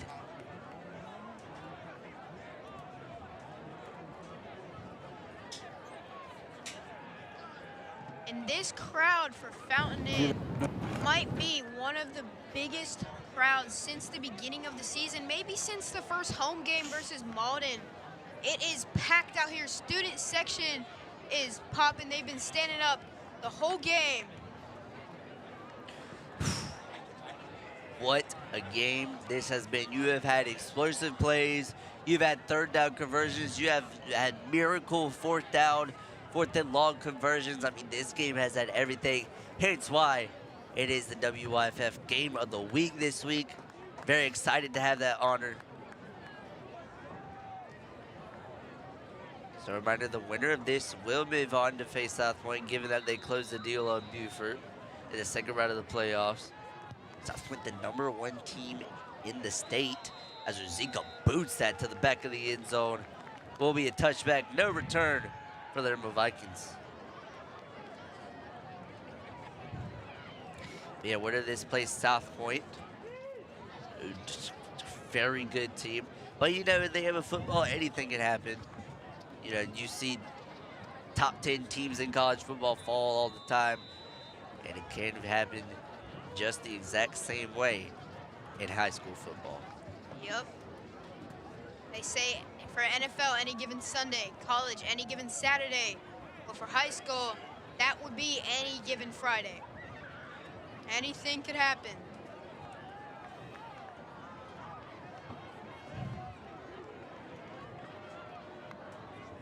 So they hand it off to Christopher Dean, and he breaks free for a first down there.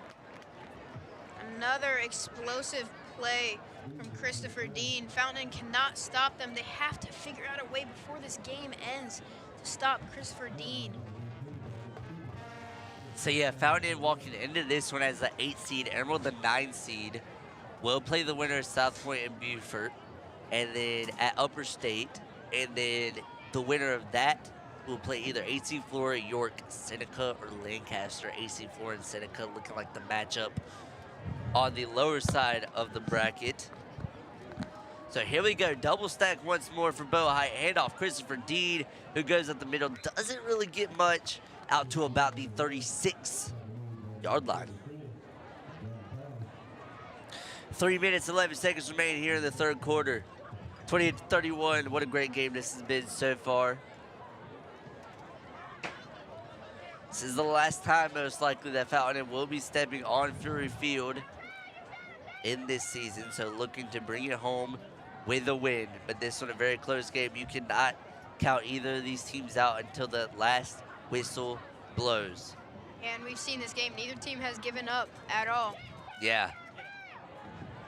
As Man, Gavin good Piles, tackle. Gavin Piles has stepped up.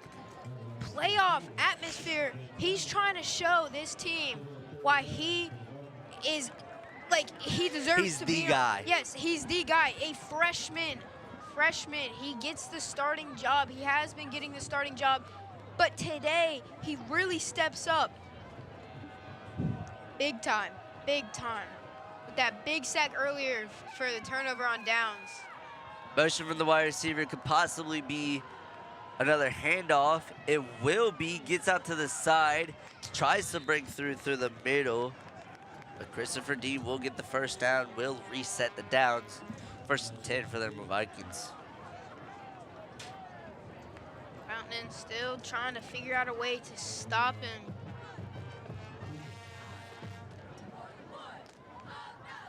Double stack again. This has been been in the same formation all drive, but Fountain not able to find the answer so far, it seems.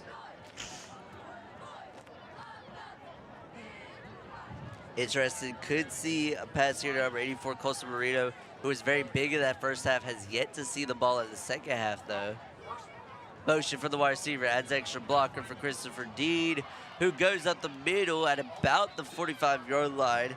We'll get into Fountain Fury territory. Yeah, it's a first down for the Emerald Vikings, 46-yard line. A minute and 20 seconds remain here in the third quarter.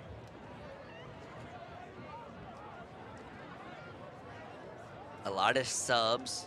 There you see Costa Marino, bottom of your screen, number 84, has been the playmaker through the air for the Emerald Vikings. Really relied on him past and just towards the end zone. They relied on him. They've thrown it up to him, got it down to the 1-yard line.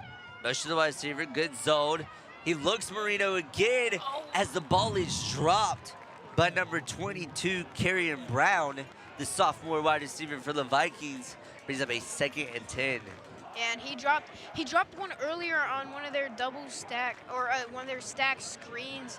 They've had that formation almost all game with the stack, but that time they cannot get first. That would have most likely been a first down if he would have caught that, would have kept Emerald driving, but Fountain needs to do something here to make it a 3rd and long. That would be big for Fountain. Here we go, 4 wide receivers. You see motion from number 11, Rakevius Logan. That has been a common thing for the Vikings. Handoff Christopher Dean, who doesn't go much of anywhere. Excellent defense there by the Fountain Fury. And that was Dominic Stopa, Big Dom. the senior. Dominic Stopa and Colin Wilson, both on this football team.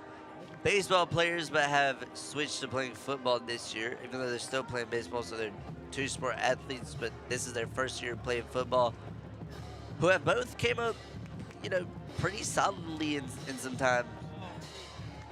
Dom has had a few sacks, a few TFLs. Colin Wilson has had some good games. Double stack again, Height, Dean, backfield, Height, drop back, looking to throw, pressured, finds his man, that's number 11, Rakevius Logan.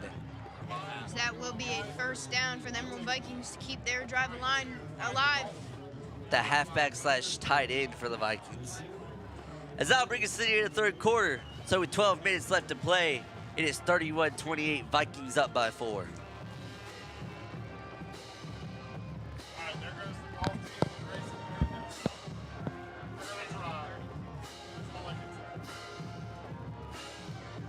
say. gonna go to pregame? All right, let's get a shot of them. Ready? Three. Go to.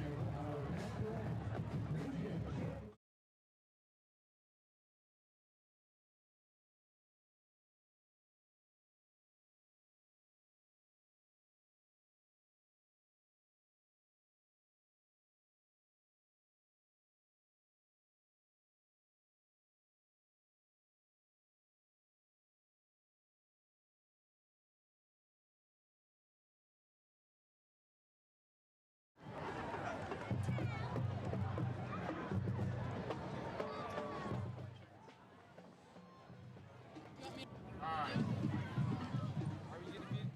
Yes. All right, guys, ready? Three. Here we go. And 3, 2, 1.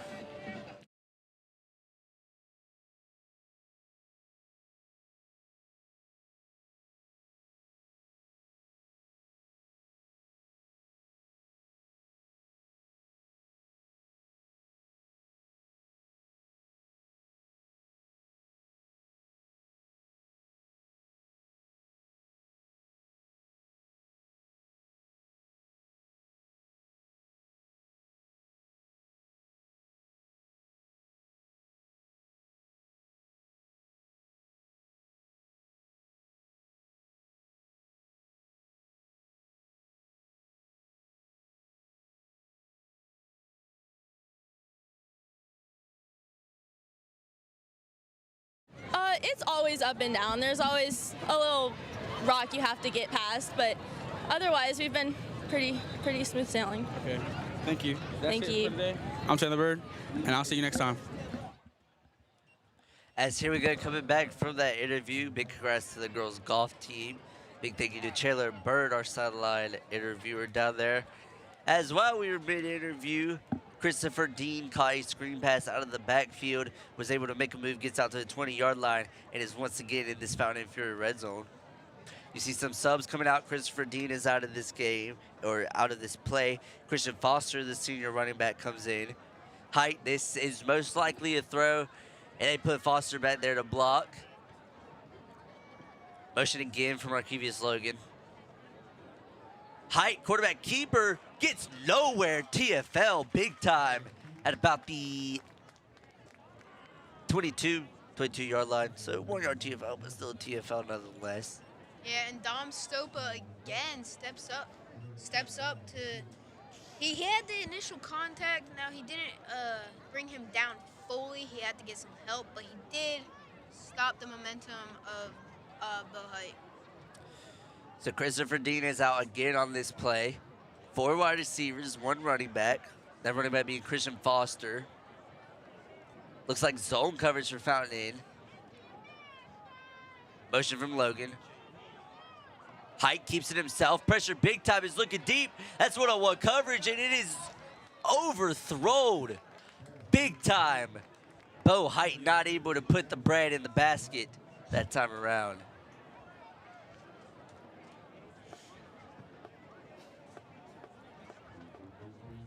Excellent coverage there, though, by Fountain Inn, not allowing any separation.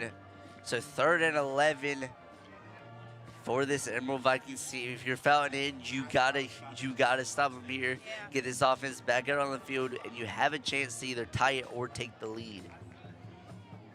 Yep. Yeah, Bo Height was trying to target Rakevius Logan there. Logan tried his best to try to bring that down, just too far out of bounds. Double stack. Christopher Dean is back in this game. On the seam, they try and hit him, and they get him. Christopher Dean on the seam route scores yet another Emerald Vikings touchdown. Will push his lead from 3 points to 9. Christopher Dean has scored all but 1 touchdown so far for this Emerald Vikings team.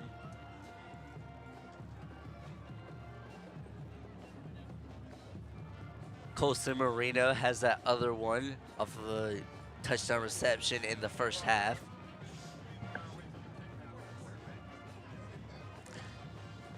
Isaiah Castillo will get set to kick this one.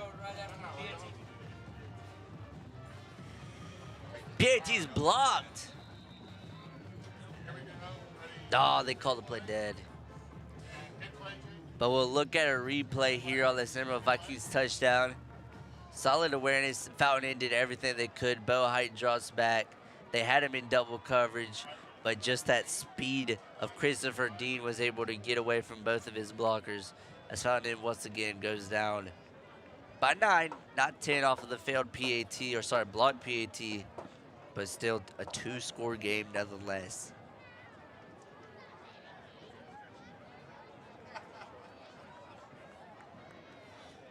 Yes, Fountain trying to get a good return to set up this drive and get Fountain to within 1 score. Like you said, it is still 2-score game. 9 points. They rolled the block PAT dead, so we could not get anything out of that. But hey, 9 points, not 10.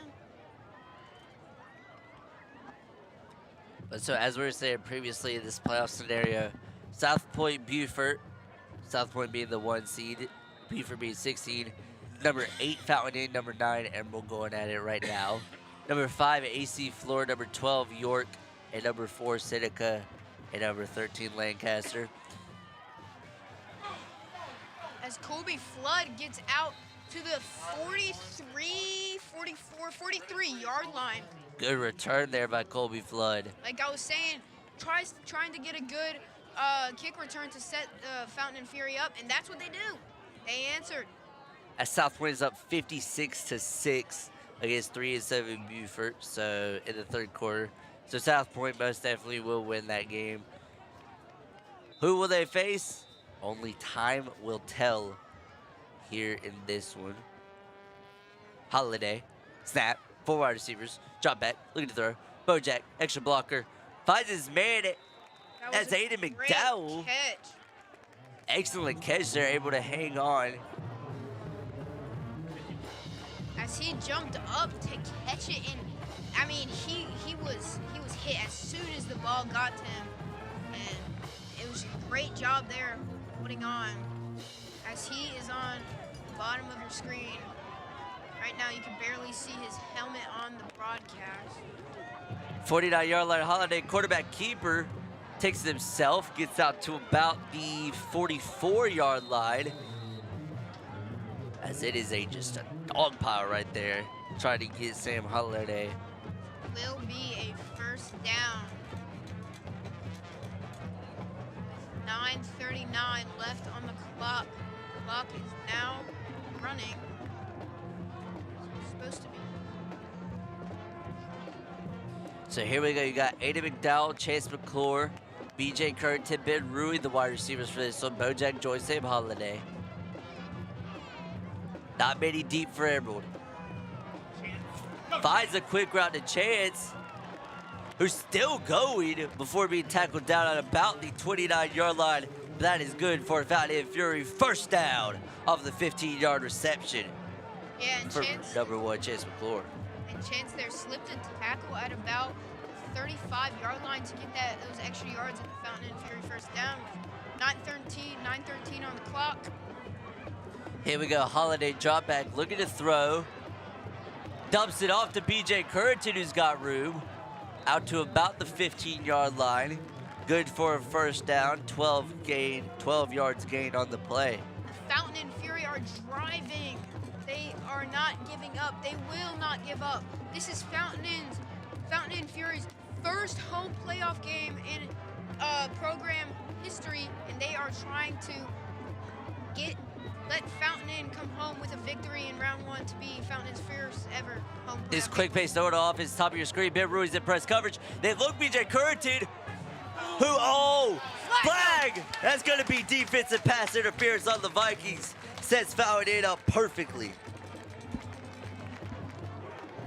BJ Currington bobbled it, but obviously the defensive pass interference on the Vikings player will cost Emerald big time, as Fountain Inn will be closer to the end zone.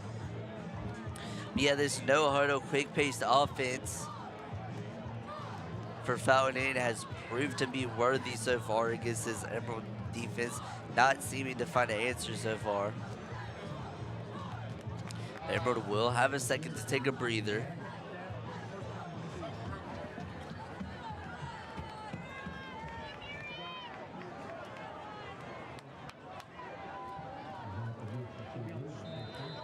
Fountain is at the 7-yard line. 7 yards to go Oh boy. to the end zone. Top of your screen, Emerald is in press single coverage. Holiday, handoff, Bojack. Bojack's going. John lowered the shoulder, tried to get in, but gets out to about the 3-yard line. I think that's going to be, brings up a second and goal. First and goal there for Fountain and Fury as they get the first down.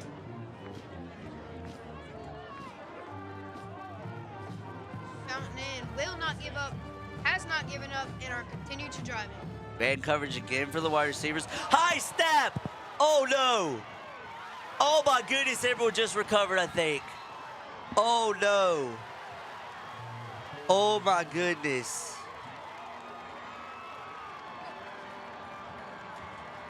Oh my goodness. Oh wow. Oh man. Jacob Cotham, it was a high snap. Holiday tried his best to cover it, but they couldn't do it. 8 minutes remaining in the fourth quarter. Fountain down by 9. There's still a chance to win this.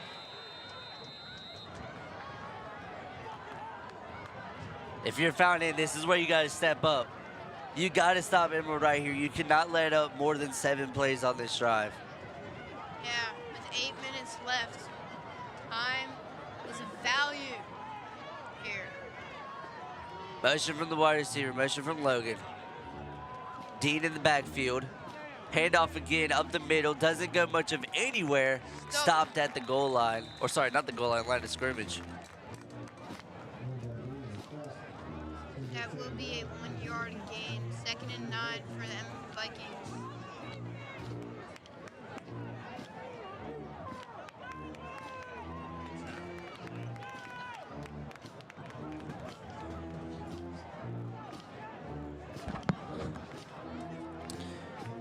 Bo Height joined once again by Christopher Dean. 4 wide receivers. Expect the motion from Arkevius Logan. No motion. Logan stays as a wide out. Christopher Dean up the middle, tackled at about the 32-yard line. Good for a gain of 6. We'll bring up a 3rd and short for the Fountain Fury. That will be 3rd and 3. Man, oh man, but the atmosphere has changed after the high snap. You can't let Emerald get this right here. You got to keep him at a 3rd and out. Or sorry, 3 and out. Motion from Logan. This is a handoff. Or it's a Bo Height keeper. Bo Height keeper. To the same side they motion Logan to, and it's a 1st down. Oh my goodness. As you saw, Bo Height just cut in there, found the hole, got the 1st down. Fountain Inn has to do something here. 39-yard line for the Vikings. There is still a chance for Fountain Inn. 6 minutes, 15 seconds remain. Still have all 3 timeouts, down by 9. You gotta stop them. You cannot let them get into Fountain Inn territory, because that is where they have been most efficient. Height keeper gets out to Will get a 1st down there. about the 48-yard line, good for a 1st down.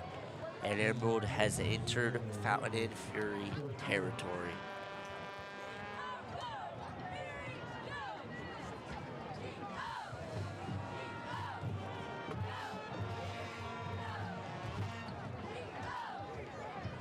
First and 10, 48-yard line, 5 minutes, 50 seconds remaining in the fourth.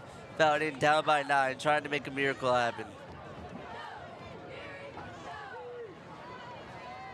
4 wideouts. Christopher Dean, motion from Arkevius Logan. Height, handoff. That's Dean up the middle. Gets out to about the 41-yard line. Good for a gain of 7. like they're gonna mark him down at the 41.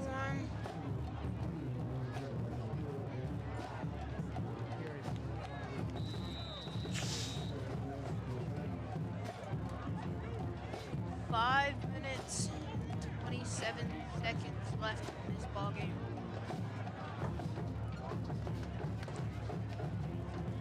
It appears to be 4 wideouts again. Christopher Dean in the backfield with Bo Height.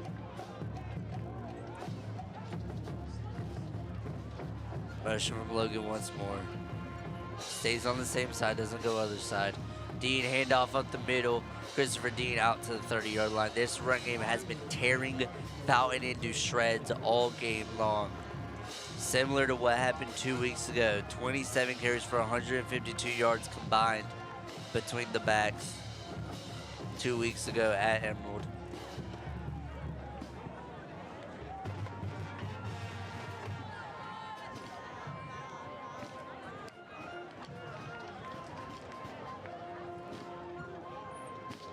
Fountain trying to keep high hopes here. Need to do something on defense. Motion from Markevius Logan. 3 wide receivers. Christopher Dean flip sides. Handoff Dean. Gets to the outside. Gets out to the 20-yard line before being brought down.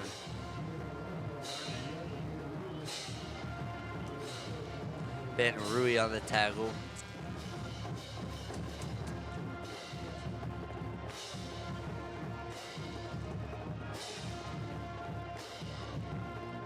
As it has been Christopher Dean all night long in this one.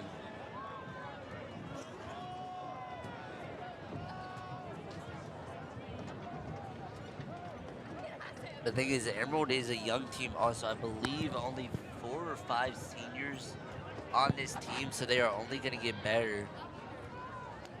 Logan motions again, 3 wide receivers. Handoff, that one is Christian Foster, who goes out to about the 12-yard line. This is just unfortunate for Fountain. 3 minutes, 23 seconds remain in this one.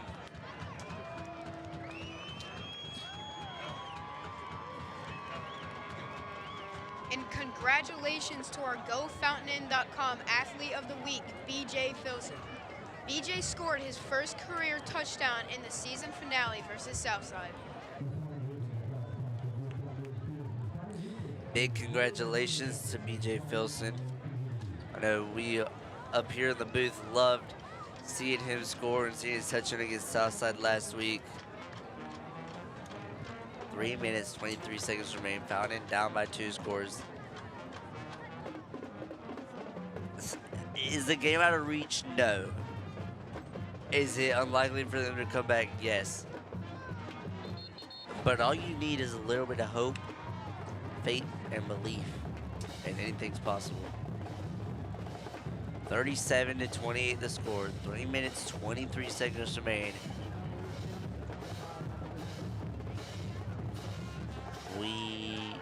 We need a miracle here at Fury Field.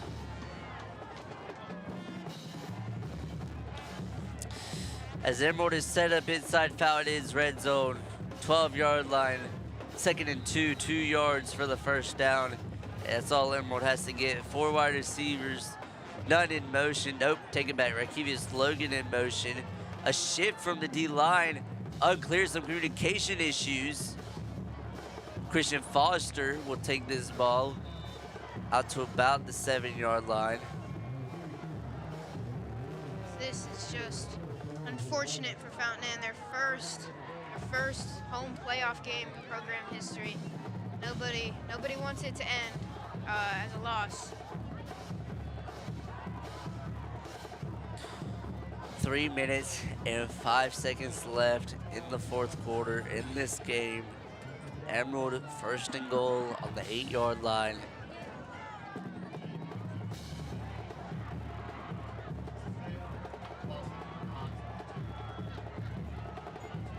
Has Christopher Dean in the backfield. Yeah, this is a run. This is a Christopher Dean runner by keepers. Christopher Dean run because they motion Logan to the same side. Christopher Dean gets in there, makes this game 44 to 28. 2 minutes 30 seconds left as Emerald puts this game out of reach for the Fountain Fury. Just the run game once again proves tall for the Emerald Vikings. Fountain not able to stop it once more and ultimately led to what changed the game.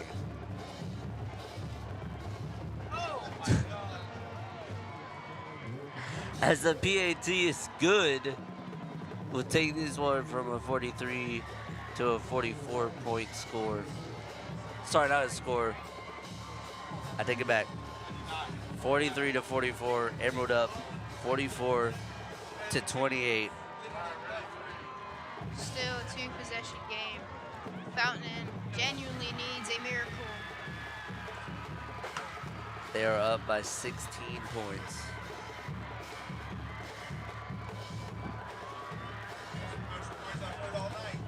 Fury Band not giving up hope. They will keep hope alive. You see this crowd just cleared out so much.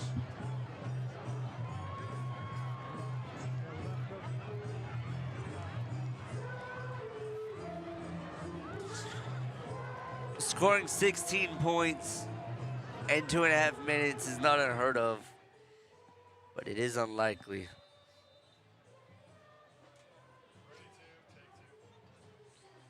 Fountain needs a great return here.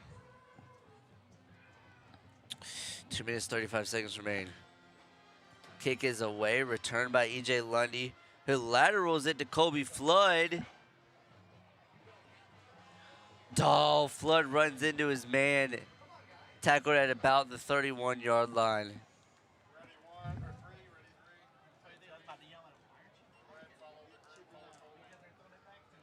Sam Holiday and Ben Rui trying to connect once again to possibly get a score, give Fountain still time. There's 2 minutes, 22 seconds, 2-score game. Not impossible, but it's not easy, not easy. 4 wide receivers, this should be a throw down by 16. You don't really have any other option. Holiday drop back, looking to throw, flushed out to his left. Finds Ben Rui, who drops it.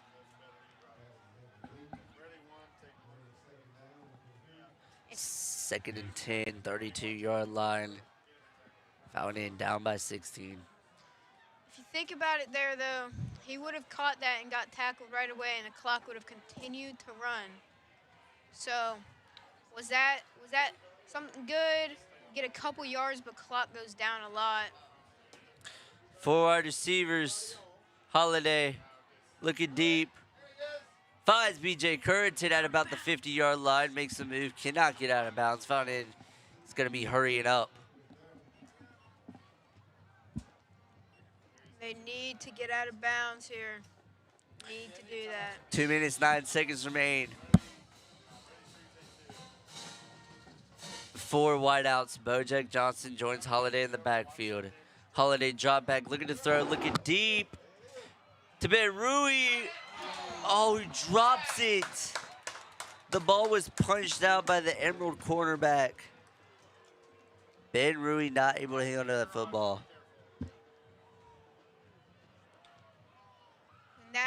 That was the play that they needed. That was the play. That would have been big for Fountain Inn. Now, granted, they would still have to get the 2 point to make it a 1-score game.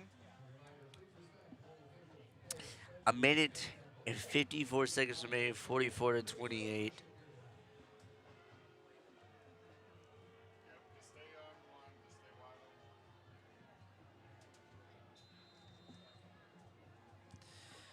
From the left hash, Fountain Inn gets set at the 35-yard line. Holiday drop back, pressured up the middle. 25, 20, 15, 10, 5. out of Oh, bounds. tried to get to it out at the 1 yard line. And there is a minute and 45 seconds left. Our scoreboard shows 30 seconds, but it is a minute and 45 seconds.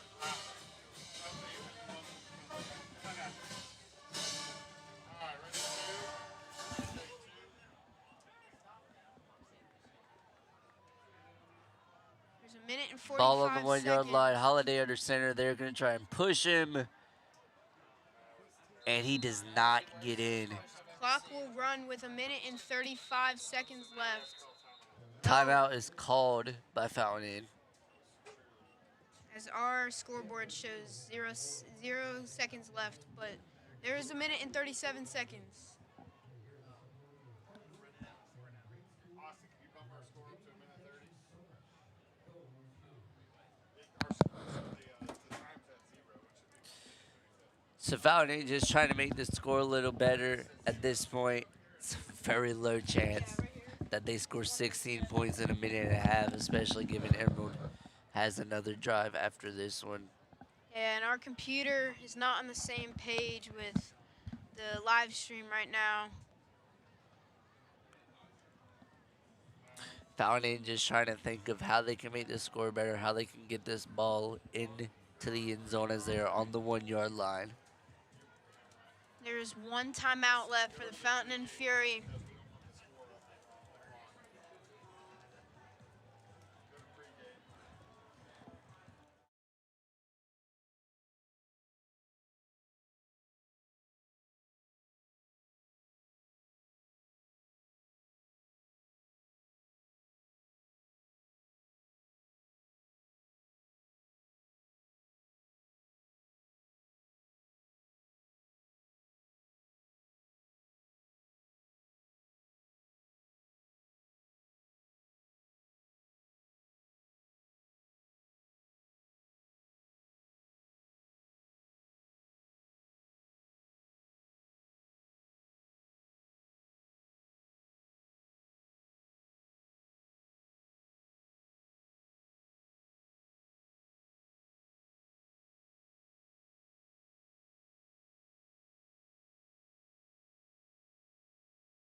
Timeout.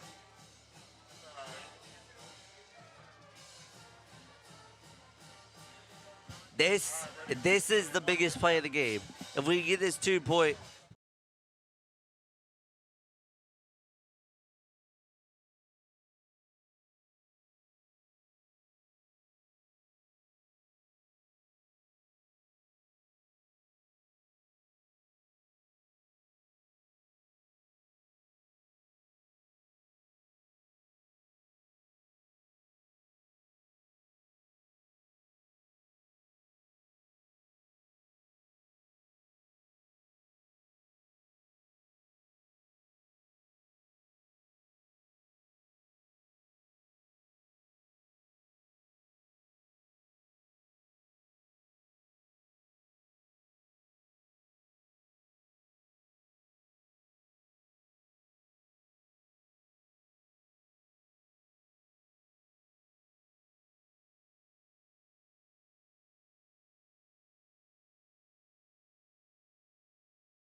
And will most likely go into victory formation that will end this game. Fountain and Fury's first home playoff game in program history will end up very, very unfortunate. Nobody wanted to see this happen.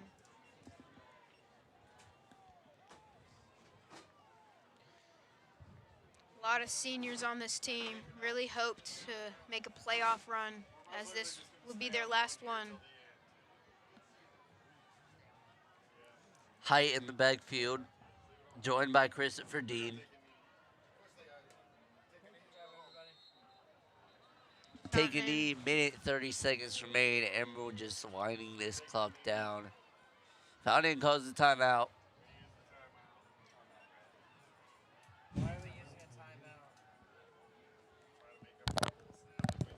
As there is a minute and 30 seconds left, we have no timeouts.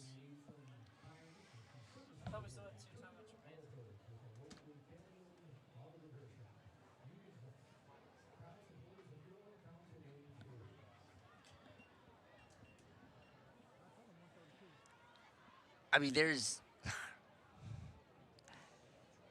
maybe a chance it's second down.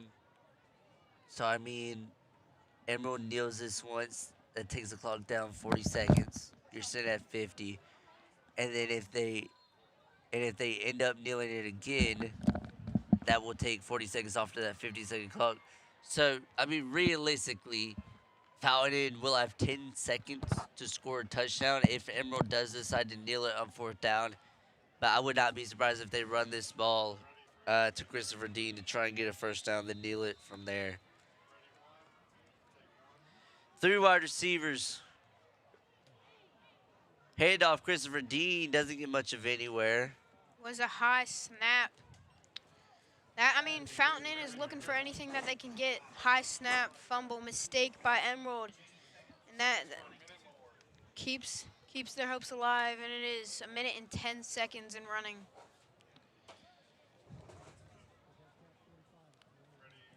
Third and 15, 41-yard line for the Emerald Vikings.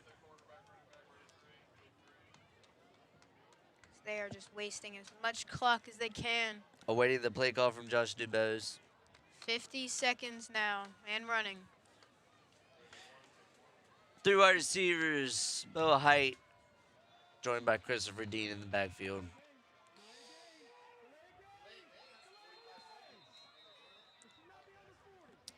They take the delay of game.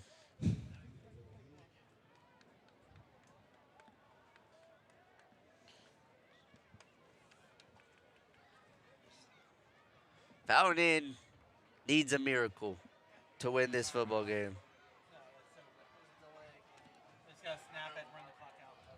There's 39 seconds left. One play. We need a miracle. Fountain and Fury need a miracle. Unfortunately, I don't think it's going to happen. They snapped this ball. Play clock is 40 seconds. Clock goes down. That will be Fountain and Fury. And that knee will unfortunately end the Fountain and Fury season. Hard fought, but eventually in the end could not pull through. We thank everybody who tuned in to watch. We thank the whole Envision staff, everyone who helped with this live stream, everyone who helped this whole season, coaching staff for Fountain Inn, all the players combined for a great season, but it ends, unfortunately. And ladies and gentlemen, for the last time this season, I've been Camden Mason, joined in the booth by Mr. Preston Courtney. And we will see you guys in the next one. Thank you.